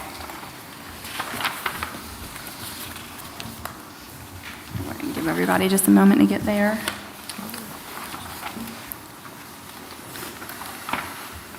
So there's, and just to say, there's two that are going to be in the packet, and there was one that was put on the desk additionally this evening. So it's going to be behind the yellow gold pages for new business in the packet. All right.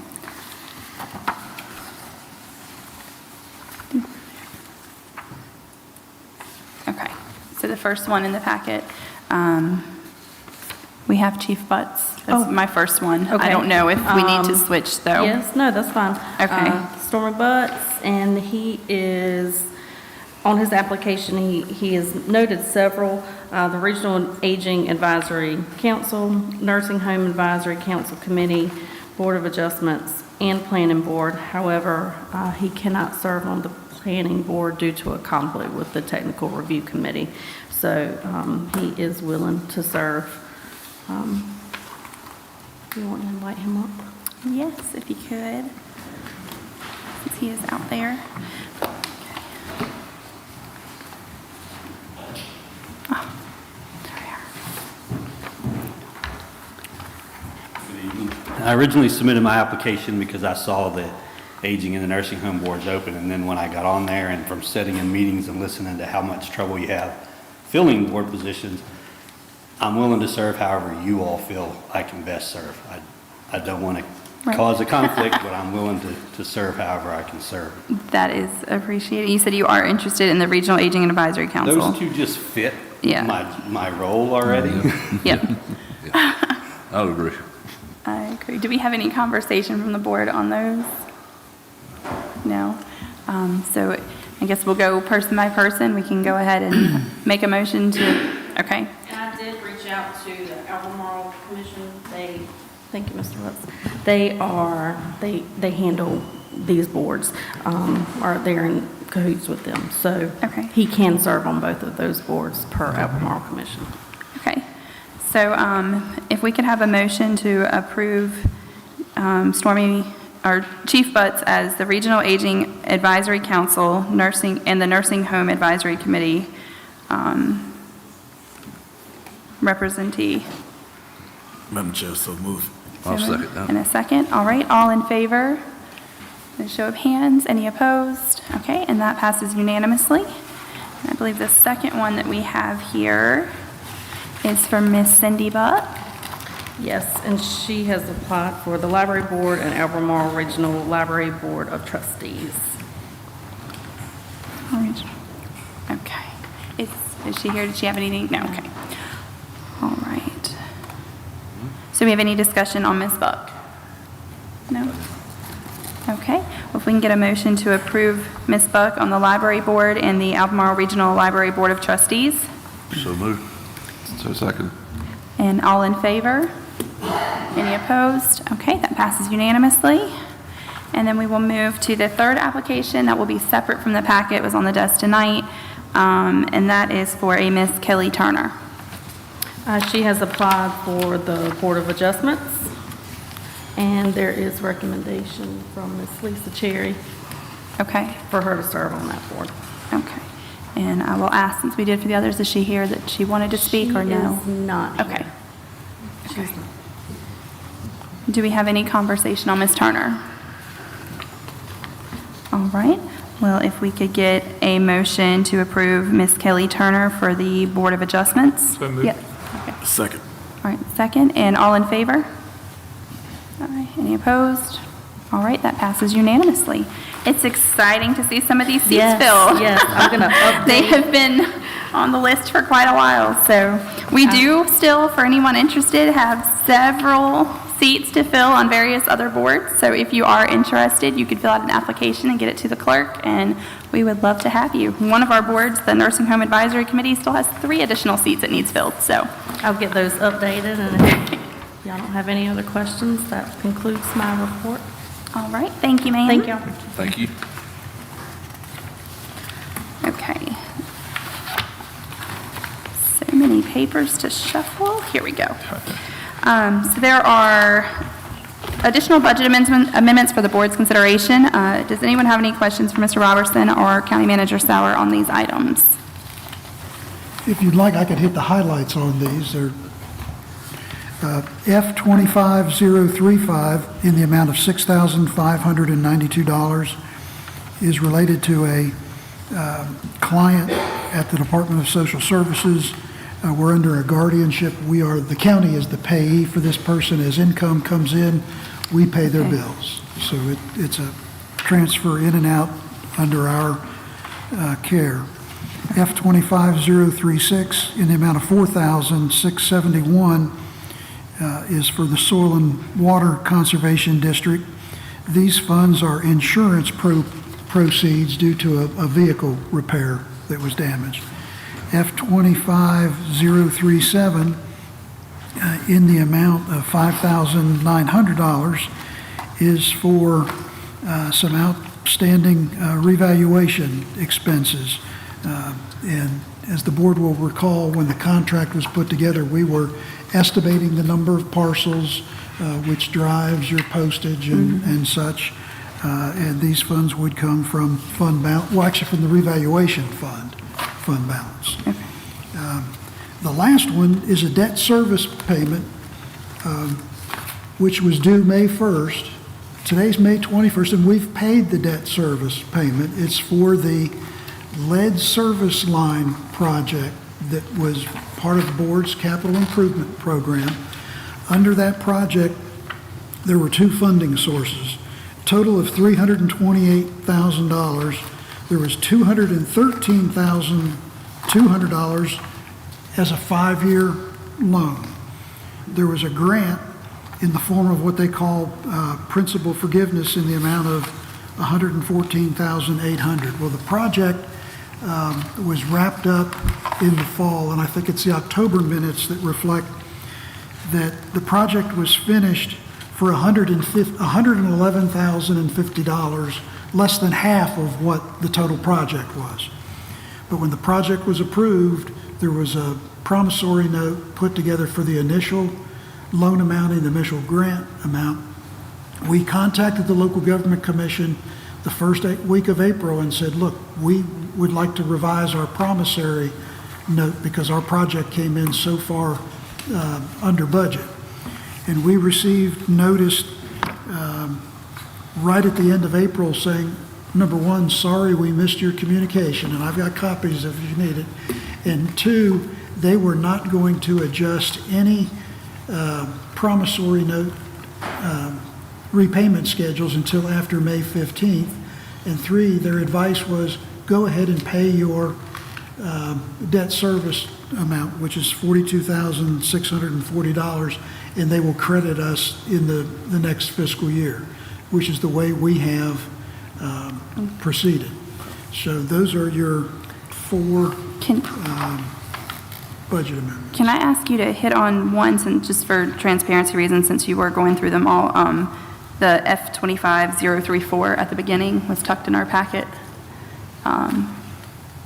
Was that the one for the architectural? Register of Deeds. Register of Deeds. Oh, gosh, I skipped right over that. William, help me out.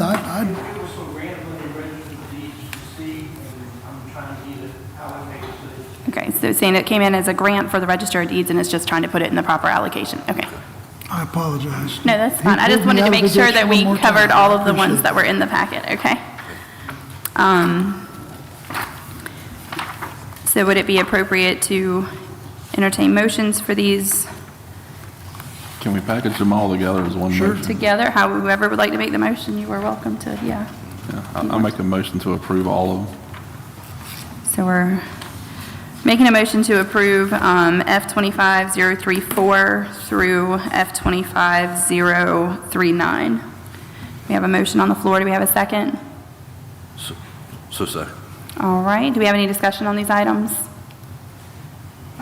Okay. All in favor by show of hands? Any opposed? All right. And that passes unanimously. Thank you, gentlemen. All right, so moving on to the resolution opposing House Bill 765, we've also amended that topic to include discussion regarding other current House bills. We'll start with that. We heard Ms. Lisa Terry's presentation earlier. We'll now entertain a motion to approve the resolution opposing North Carolina House Bill 765 and for the signed resolution to be sent to our local legislatures. I'll make a motion to approve the resolution. All right, do we have a motion on the floor? Do we have a second?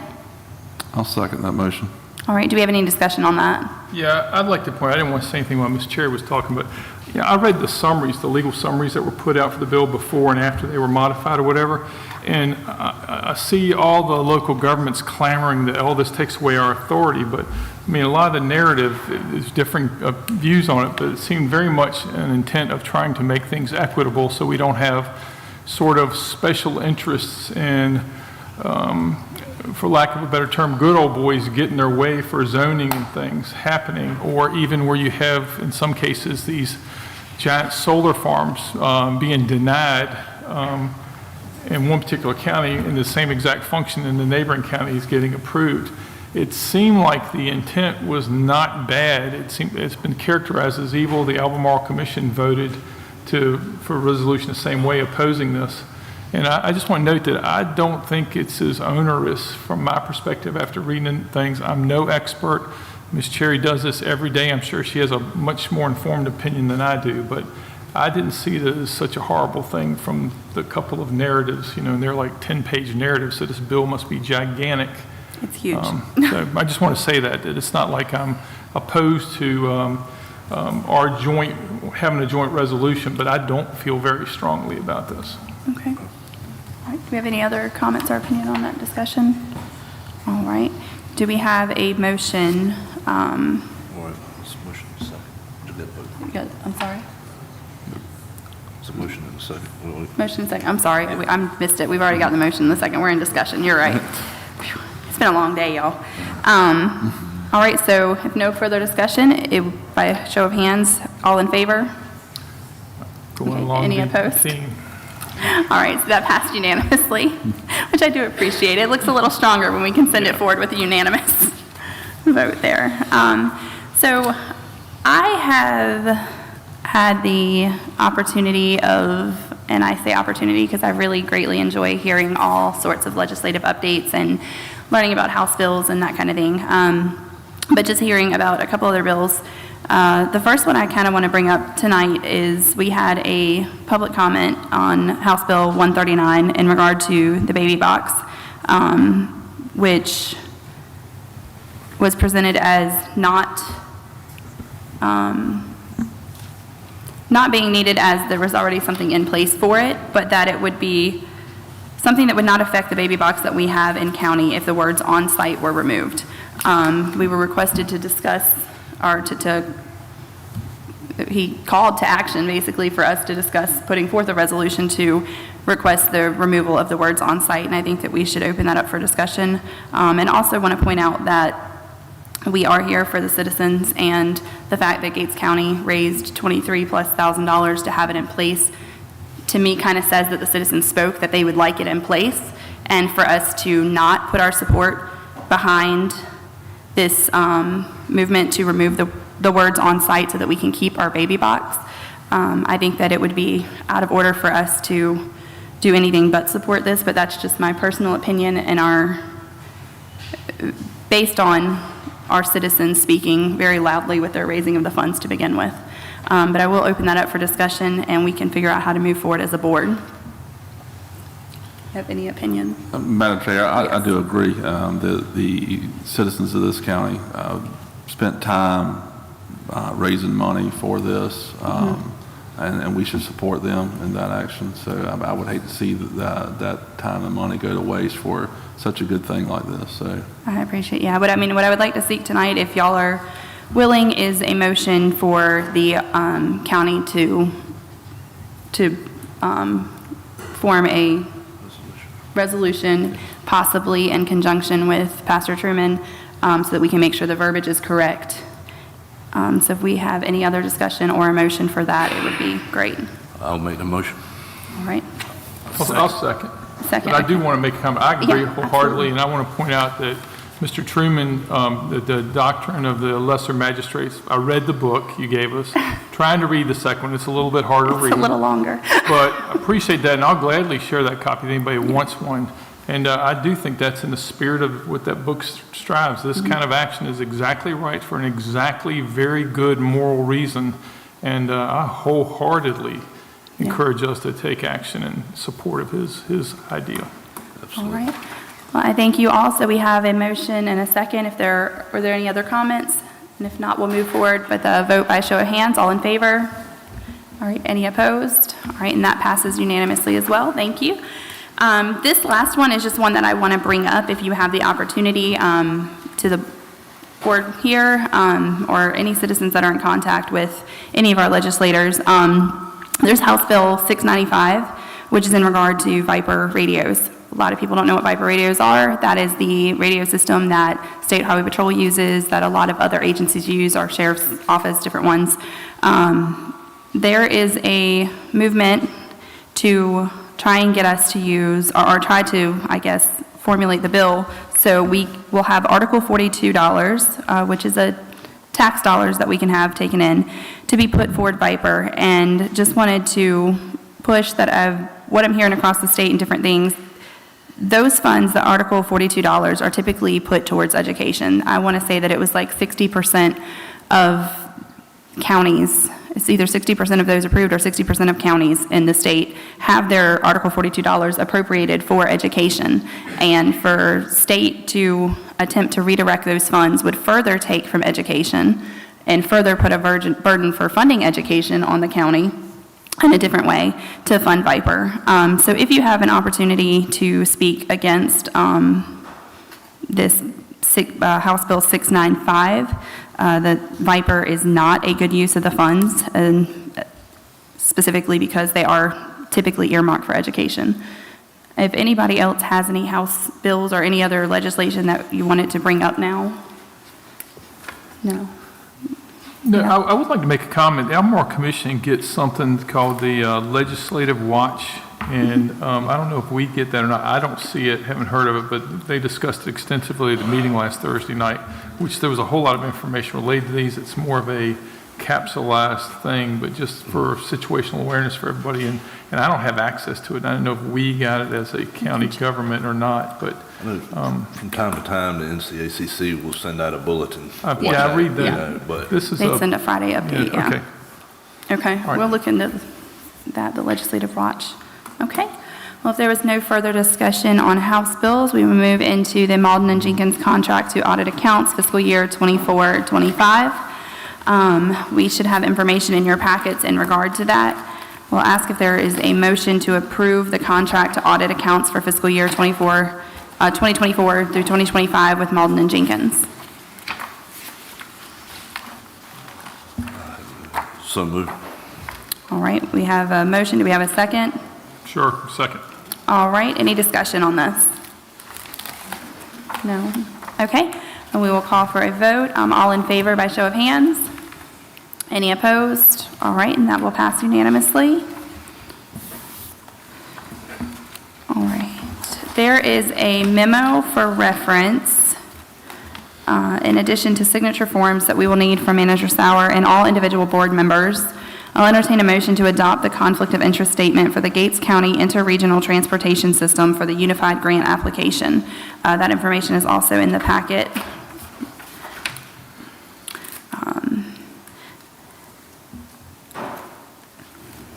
And this is, and I'll turn to the clerk, this is just to, or county manager. It's a This is- requirement for our state and federal funding for the transportation system. And it's something that's done, is it done annually? I was thinking annually, but I wasn't 100% sure, okay? So this is something that we do annually for that. So If we could get a motion to adopt the conflict of interest statement for the Gates County Interregional Transportation System. moved. Okay. Second. All right. All in favor? Any opposed? Okay, that passes unanimously. We have removed the bylaw portion, hopefully until next month, as there were still some adjustments that needed to be made before we move forward with adopting it. At this time, we're going to turn to County Manager for our County Manager report. Thank you, Madam Chair.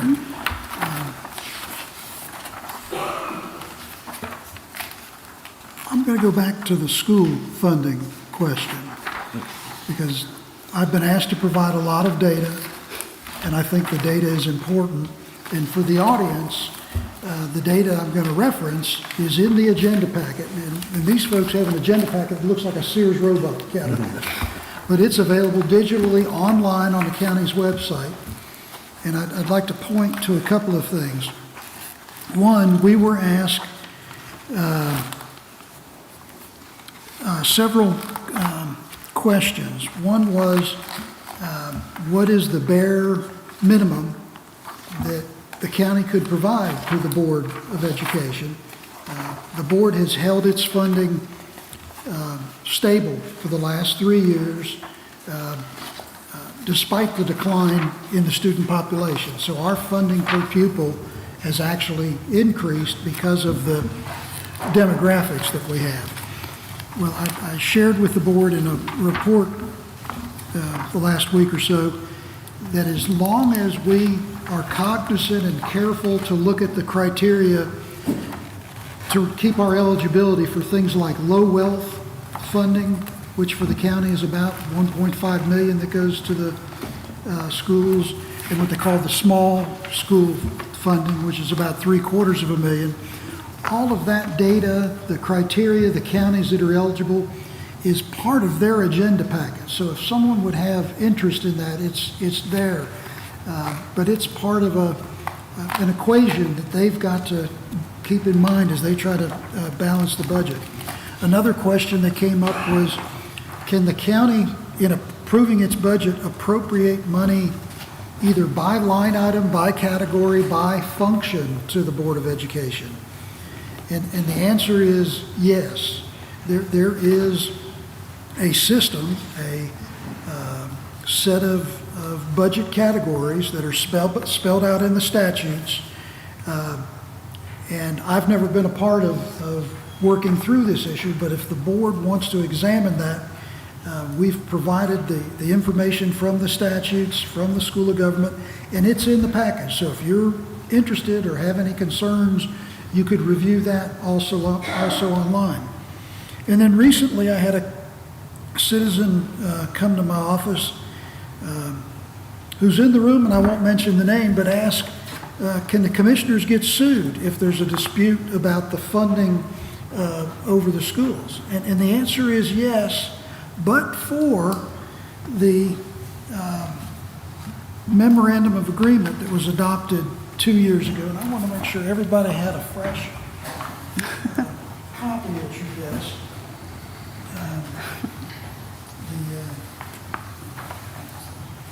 The commissioners in June of 23 did appropriate $828,000 to the Board of Education on what I would describe as an emergency basis, which was criteria in the state law that the school board had to meet, had to justify, had to codify, put it in a resolution, put it in a letter to the board. And the board had Board of Commissioners had a couple of joint meetings with the school board. And there was some very stern language during those meetings. And probably more stern than anything you heard up here this evening. Communicating to the Board of Education that we understand your problem, your fund balance reserves were very, very low, maybe less than 200,000.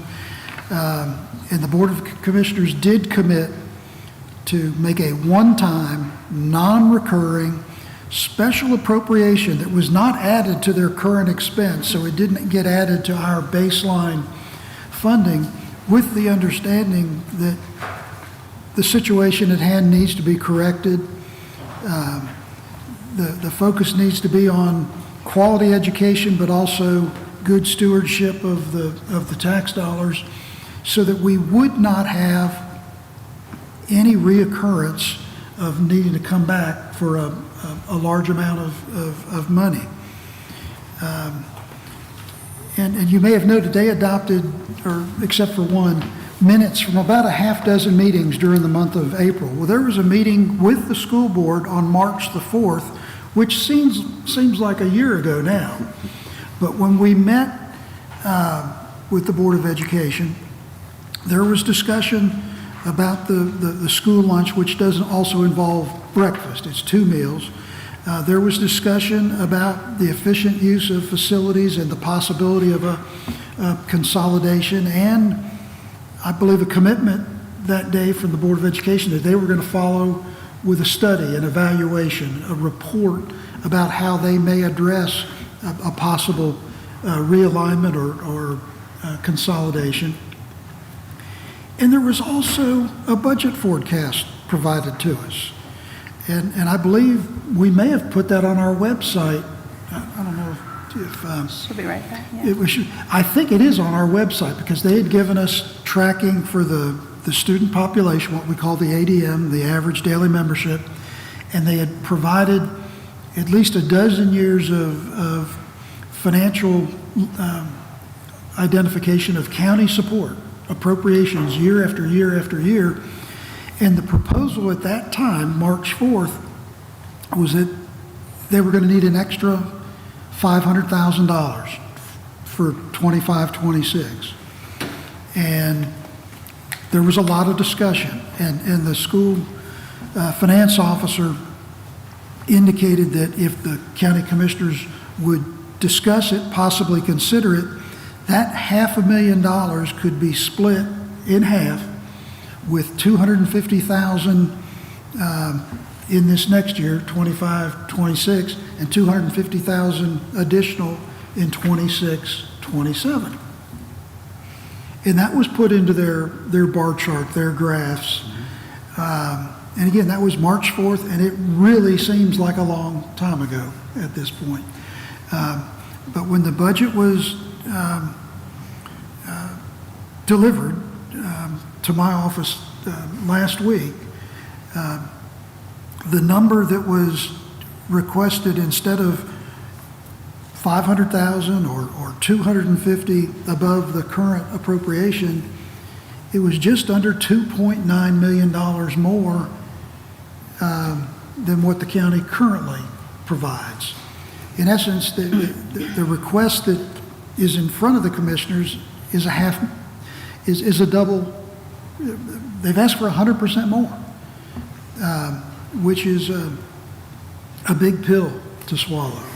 And I'm not trying to editorialize, but it was a different communication than what we all heard on March the 4th. And I believe there really does need to be more discussion. It was disappointing we couldn't have that this afternoon. I sure hope everyone's available for next week, which brings me to Can I interrupt for a Yes, second? sir. If we did approve that budget with the extra 2.9 million, what kind of tax increase would that be? I'm getting there. Oh, you're getting to that, okay. I'm getting there. But thank you for the question. I'm sorry.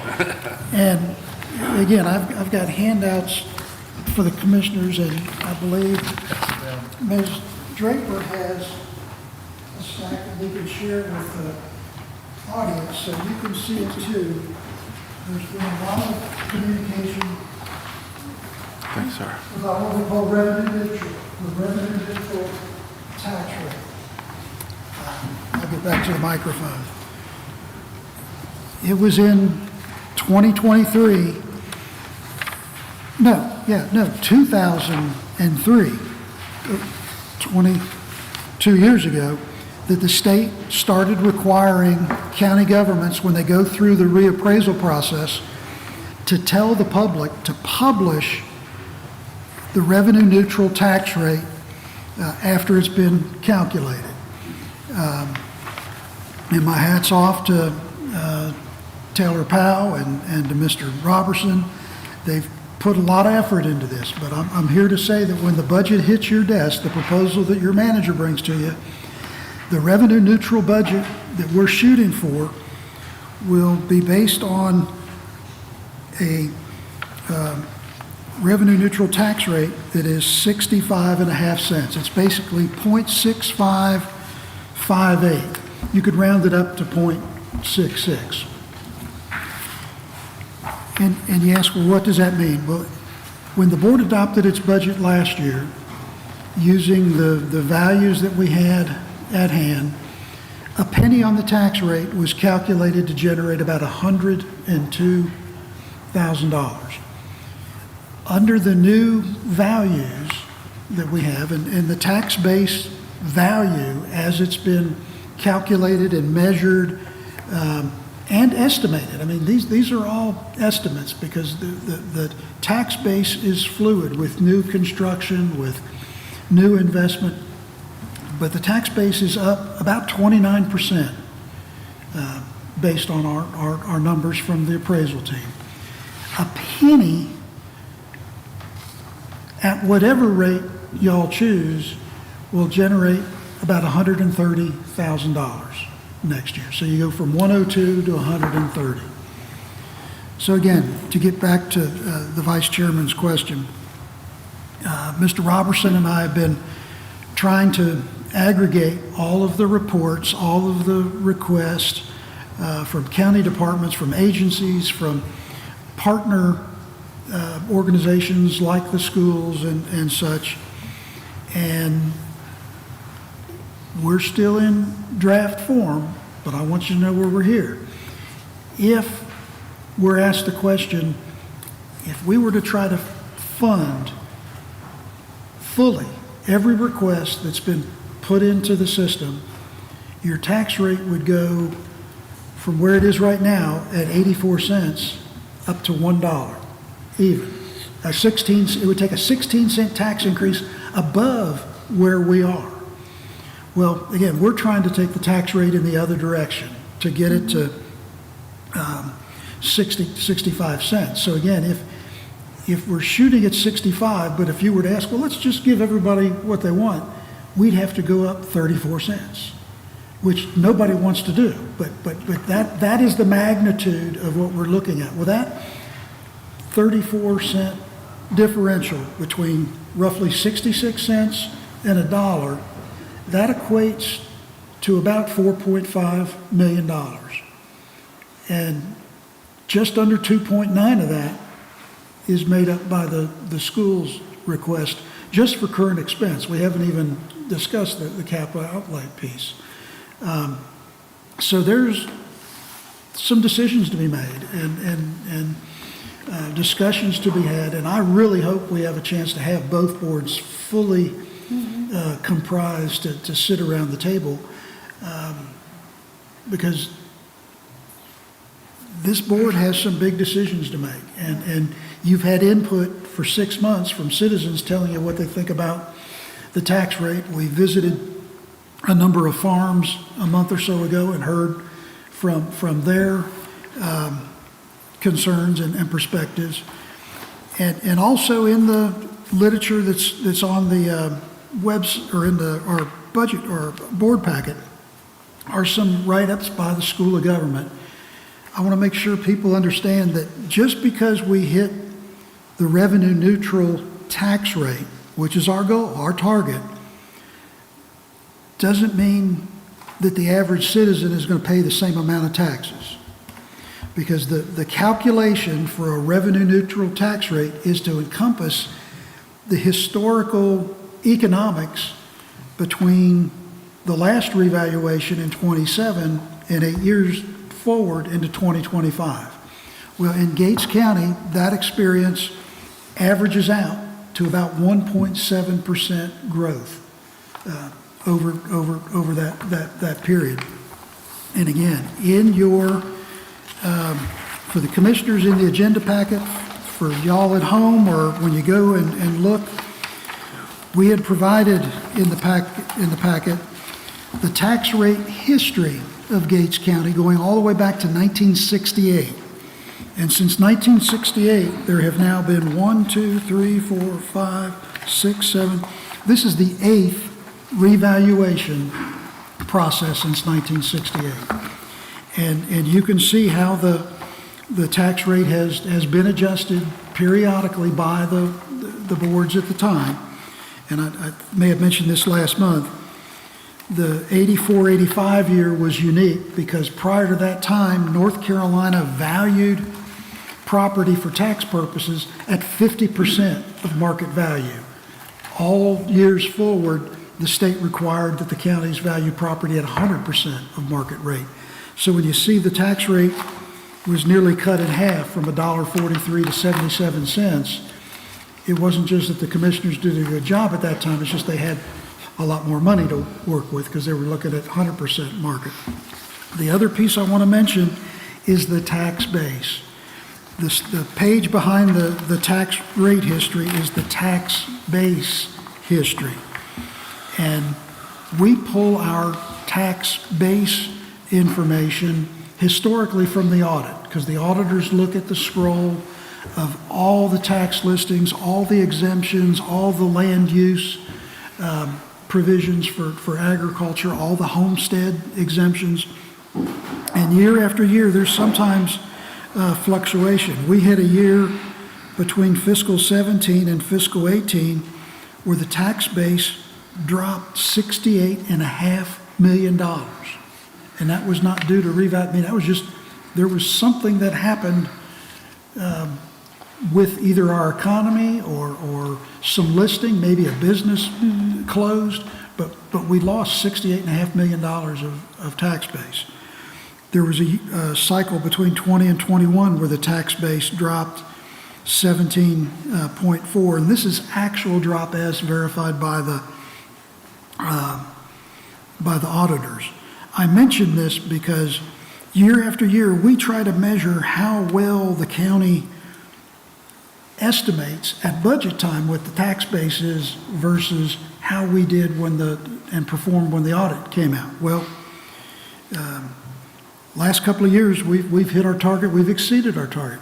Last year at this time when we put the budget together, we were estimating through the information on the tax scrolls that our tax base was going to be $1 billion, $1,053 million and some change.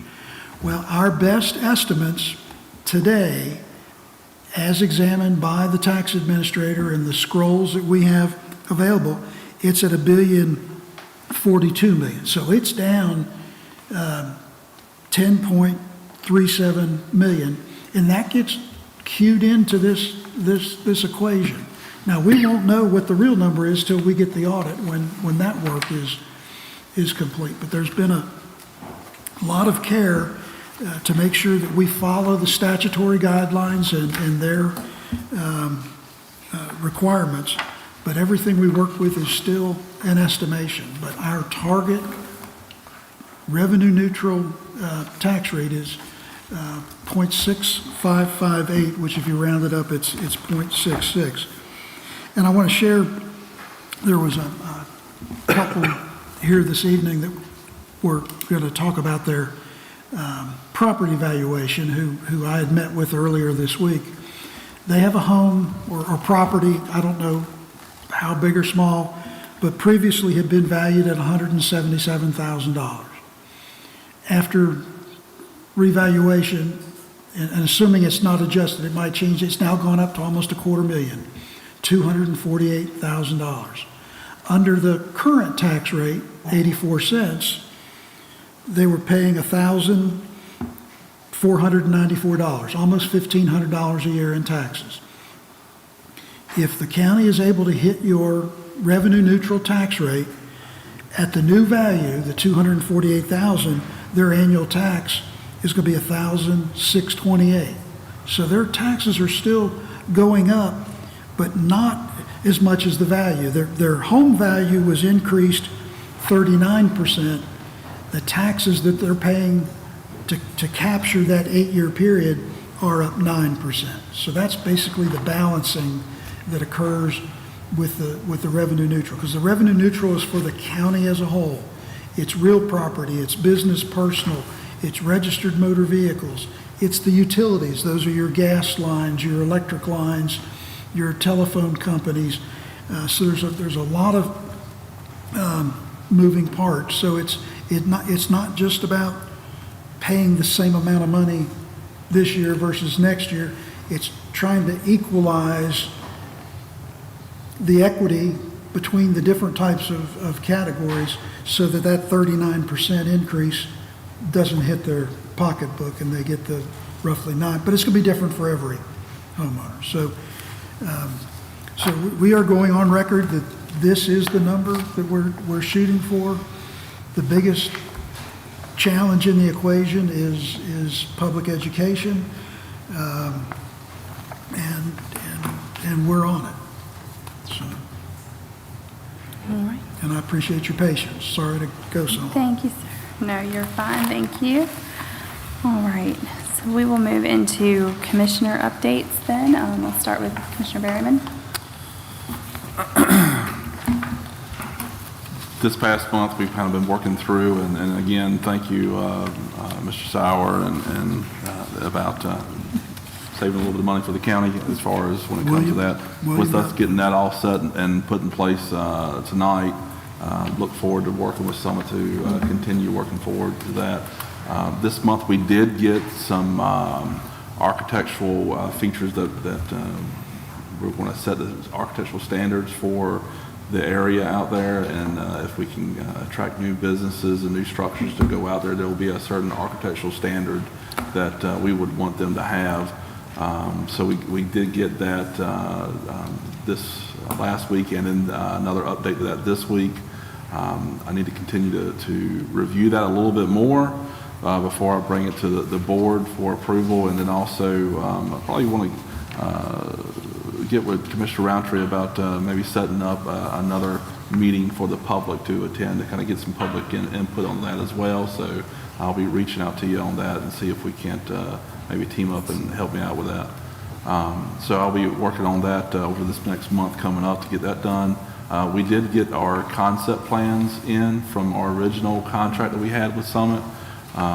They have the Plan A. We also, I believe, was it yesterday or today, we got Plan B came in. So it's just kind of two different, little bit different nuances to it and those type of things like that. So we'll be discussing that further in the next month or so and starting to introduce that and roll that out to the citizens for comments. Awesome. Thank you.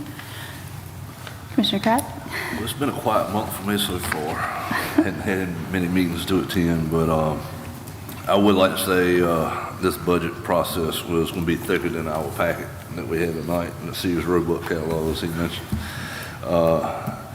Thank you for Mr. Sauer. Thank you for you and your team. I know y'all are having the pencil to the paper, working all this out, and seeing these numbers in the past and how you get the calculations. It amazes me more every time I go through a budget process and the numbers that come up with and the numbers we end up with are very close, very close.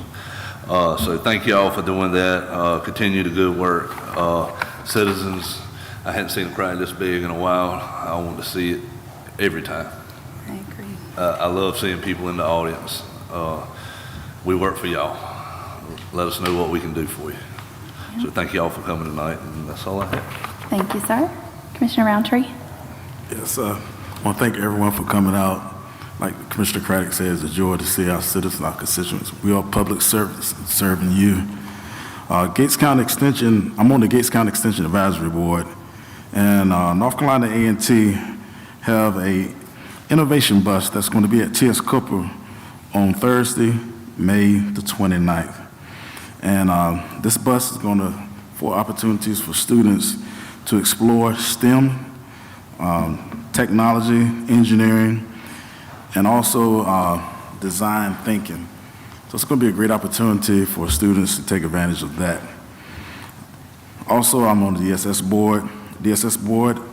On Friday, May the 23rd, going to have a friendly dental van to return again. Those who are underinsured, those who do not have insurance, Medicaid recipients will have the opportunity to get dental care. It's a great opportunity for the community to take advantage of those resources provided by DSS, accompanied with the friendly dental van. Also, Gates County High School graduation is going to take place on May the 30th. Graduation class of 2025. The commencement speaker will be Mr. Benjamin Saunders, Vice President of Gates County Community Partnership. It's going to be a great event. Also, I serve on the Trillium Board, and Trillium is offering a medical health first aid training for any organization, church group, school. It's a chance to educate the community of mental health education, first aid training. Also, I want to congratulate Mrs. Christy Gaskins. She's our new Gates County Board of Elections Director. Had an opportunity to meet with her last week, and we have a great director. I'm looking forward to working with her. Also, the North Carolina Association of County Commissioners on June the 3rd at 5:30 p.m. We're going to have our District 1 meeting at the Camden Public Library. So we'll have a chance to collaborate with all our commissioner colleagues in Camden and discuss legislation and things concerning commissioners. And that concludes my updates for today. Thank you. All right, thank you, sir. Commissioner Forsyth? I'll try and be brief for a change. Update from Albemarle Commission. I mentioned some stuff before about the legislative watch being an available tool. Also wanted to point out that their transportation group pointed out that the recent NCDOT meeting, which Commissioner Merriman's part of, they noted that any projects that we've had on their list that have been on there for 5 years and not been funded will automatically fall off in this coming year. And they pointed out that our staff, our local municipal staff, local county government staff that participate in this, getting their input back in is kind of a critical item. And you may be aware of that, Commissioner, but not sure, or who else for the staff are aware of that, but that's kind of critical for us to get it back in there. We did have a couple of projects that I know just 6 months ago were still on the list, but they were unfunded. So they're going to fall off. So we need to make sure we get that back in. And they did encourage us to please be interactive and provide them with our priorities. Separately, there was some good discussions. Part of the benefits of being on the Albemarle Commission is talking to commissioners from other counties, and kind of related to some of the discussions we've already had this evening. Perquimans Schools, for anybody who's drove through Windfall lately, sees they're building a great big school. They're actually consolidating 2 schools down to 1, so they're going through some consolidation. They're significantly bigger than us, so I don't really compare us to them, but that's worth noting. Camden County also, their commissioner mentioned that they're closing, I guess they have a secondary high school, an alternative high school. They're going to close that down because of funding. Hyde County has actually, Hyde County, for those that don't know, we're 10,000 people. They're about 4,200 or something in Hyde County. Their population, if I'm not mistaken, their commissioner who sits next to me said their population of students in the last 3 years had dropped from almost 1,000 to just over 300. And so they've gone through dramatic turmoil. They did have a drag-out fight. The stuff, I appreciate Manager Sauer's comments about lawsuits. They said the lawsuits flew back and forth, and it's taken them 2 years to recover. But they have also done massive downsizing, and it took that type of effort. So I don't want to say I'm itching for a fight, but at the same time, it doesn't look like if actions have to happen, sometimes disagreement can be avoided. And I'm the kind that I believe bad news doesn't get better with time, confront the problem right away. So that's all I've got for now. All right, thank you. Before I start with the chair update, just want to put a reminder out there, since we are still just a couple months in, that following my update, there will be another opportunity for public comment. So if you are interested in that, that will follow this. It has been a busy month. It feels like it's been forever since we were here, and it's been the way the weeks fall. We actually were several days past 30 on a month calendar, so it's almost been like 5 weeks since our last meeting. But just kind of a little bit of a review, as a part of the local reentry hiring committee, I was pleased to be a part of the process and to announce that we have proposed offers to 2 qualified individuals, both which have been accepted for our local reentry program. Ms. Emma Nixon will be the case manager for Chowan Gates region, and she will be beginning her role in early June. We look forward to hopefully inviting her in June for a proper introduction. Trillium, April 29th, I think it was, hosted a reentry simulation in Gates County. It was a success. They were very pleased with the number of people that came and participated, especially for a county our size, and the first time that we've done something like this here. Pastor Eric Earhart of Upper Room and Mr. Gregory Singleton of OIC Rocky Mount were the keynotes. Commissioner Roundtree attended as well. He was a participant and I had done as a volunteer, so he got to run around and try to figure out how to do life, and I got to be a police officer for the day, arresting people that were not completing their tasks. So it was a fun day, but also educational, enlightening. I say fun, but it was also a little bit of stress involved. But it helped, and I think Commissioner Roundtree could say it helped kind of see the importance of peer support and having a person to come beside you when you're coming out of any kind of incarceration and re-entering back into your community. Say Mother's Day weekend in Gates County was with the Gates County Rodeo, as it always is. I know Representative Ward and Sheriff Campbell did their ride around the arena. I felt like it was very important to point out that it was a dry year, which is very, very rare for the rodeo. So I got to leave with both shoes this year. The Gates County Gates Ruritan Club, not Gates County, the Gates Ruritan Club had invited me in for their May meeting. Mr. Greg Casper reached out asking I join to provide an update on the county. It was a great night with conversation, fellowship, and supper. Commissioner Forsyth goes around to the Ruritan meetings. He was also present at the meeting. And just a little plug for them is they have their monthly bingo night on the first Saturday of every month at the Gates Ruritan building next to the fire department in Gates. They're not going to be meeting in the month of July, but for June, it will be the night of June 7th. And I should know this, but I think doors open at like 6:30, and I think it starts at 7. So just give a little plug for them. This past weekend, May 15th through 18th, I got to travel through many counties in North Carolina. I went and stayed in Rowan with an aunt and uncle who was in government there. They gave me a tour, including their small industrial park, which helped keep a feel of like a rural community. It was wonderful. I look forward to talking to Commissioner Berryman with the Commerce Park ideas and then the rest of the board too. I thought it was just phenomenal what they have done in their small area. And then May 16th through 18th, I was in Western North Carolina in Polk County for their quarterly board meeting of the North Carolina Association of County Directors, where we'd handled board business and also received those legislative updates that I was talking of. Looking ahead, we have the meeting with the school board Wednesday at 4. I do think that, as Commissioner Roundtree said, it's important that we collaborate with them and work with them. And I think the one place I have a hard time getting on is, unfortunately, with that collaboration, we answer to the citizens. And hopefully we can do right with y'all in that meeting, but do so in a collaborative way. And if you have any concerns, please feel free to reach out to any of us at any time, because we are moving forward with those discussions.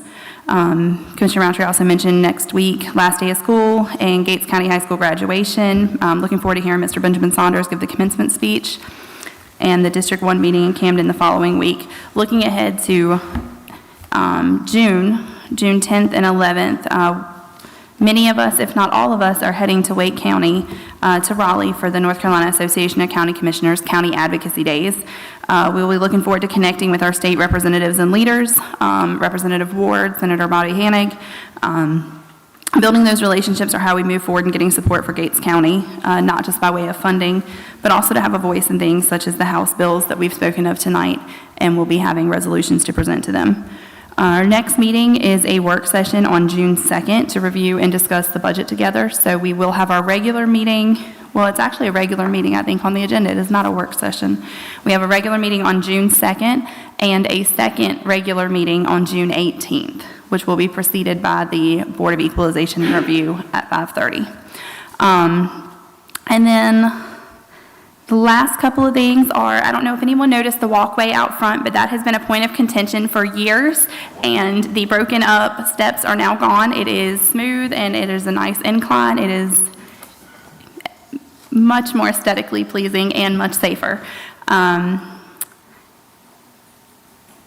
I have been asked also to mention, if you do not already, if you could please follow the Gates County government page. We are trying to make sure that information is put out on social media. We're trying to keep it updated. Just type in Gates County government, give it a follow, and any updates we have, any meeting cancellations, such as the 4 o'clock, things like that will be published there. And then lastly, before we move to public comment, I just want to recognize that this is EMS week. I don't know if Chief Butts is still here or not, or if he left, but it is EMS week. So if you happen to see any of our rescue members out there, give them a little bit of encouragement. They work hard. They put themselves at risk. They are front lines, and we could not live here without them in a safe way. They are our connection to care. They are all we have to link us to any medical care in the county. So if you see any of the EMS staff this week, be sure to give them a little bit of encouragement for EMS week. And we are closed on the county offices on Monday for Memorial Day. So if you have any county business or any appeals you need to file, Monday is not the day to do it. And I think that wraps it up for me. So if we can turn it over to public comments if there are any. None? Okay. Did anyone have any comments that they would like to make before we close? All right. With all business, yes? I do want to say one thing. I want to thank Minister Earnhardt for the National Day of Prayer. I participated in that. It's great participation with the clergy, the community. It's a good day of prayer, and I just want to thank everyone that participated. All right, thank you. So with all business on the agenda addressed, I would like to thank the Board of Commissioners and all of the staff involved in the meeting and request a motion to adjourn. So moved. Seconded. All in favor? Aye. Aye. And that is unanimous. We are now adjourned. Is that one still working?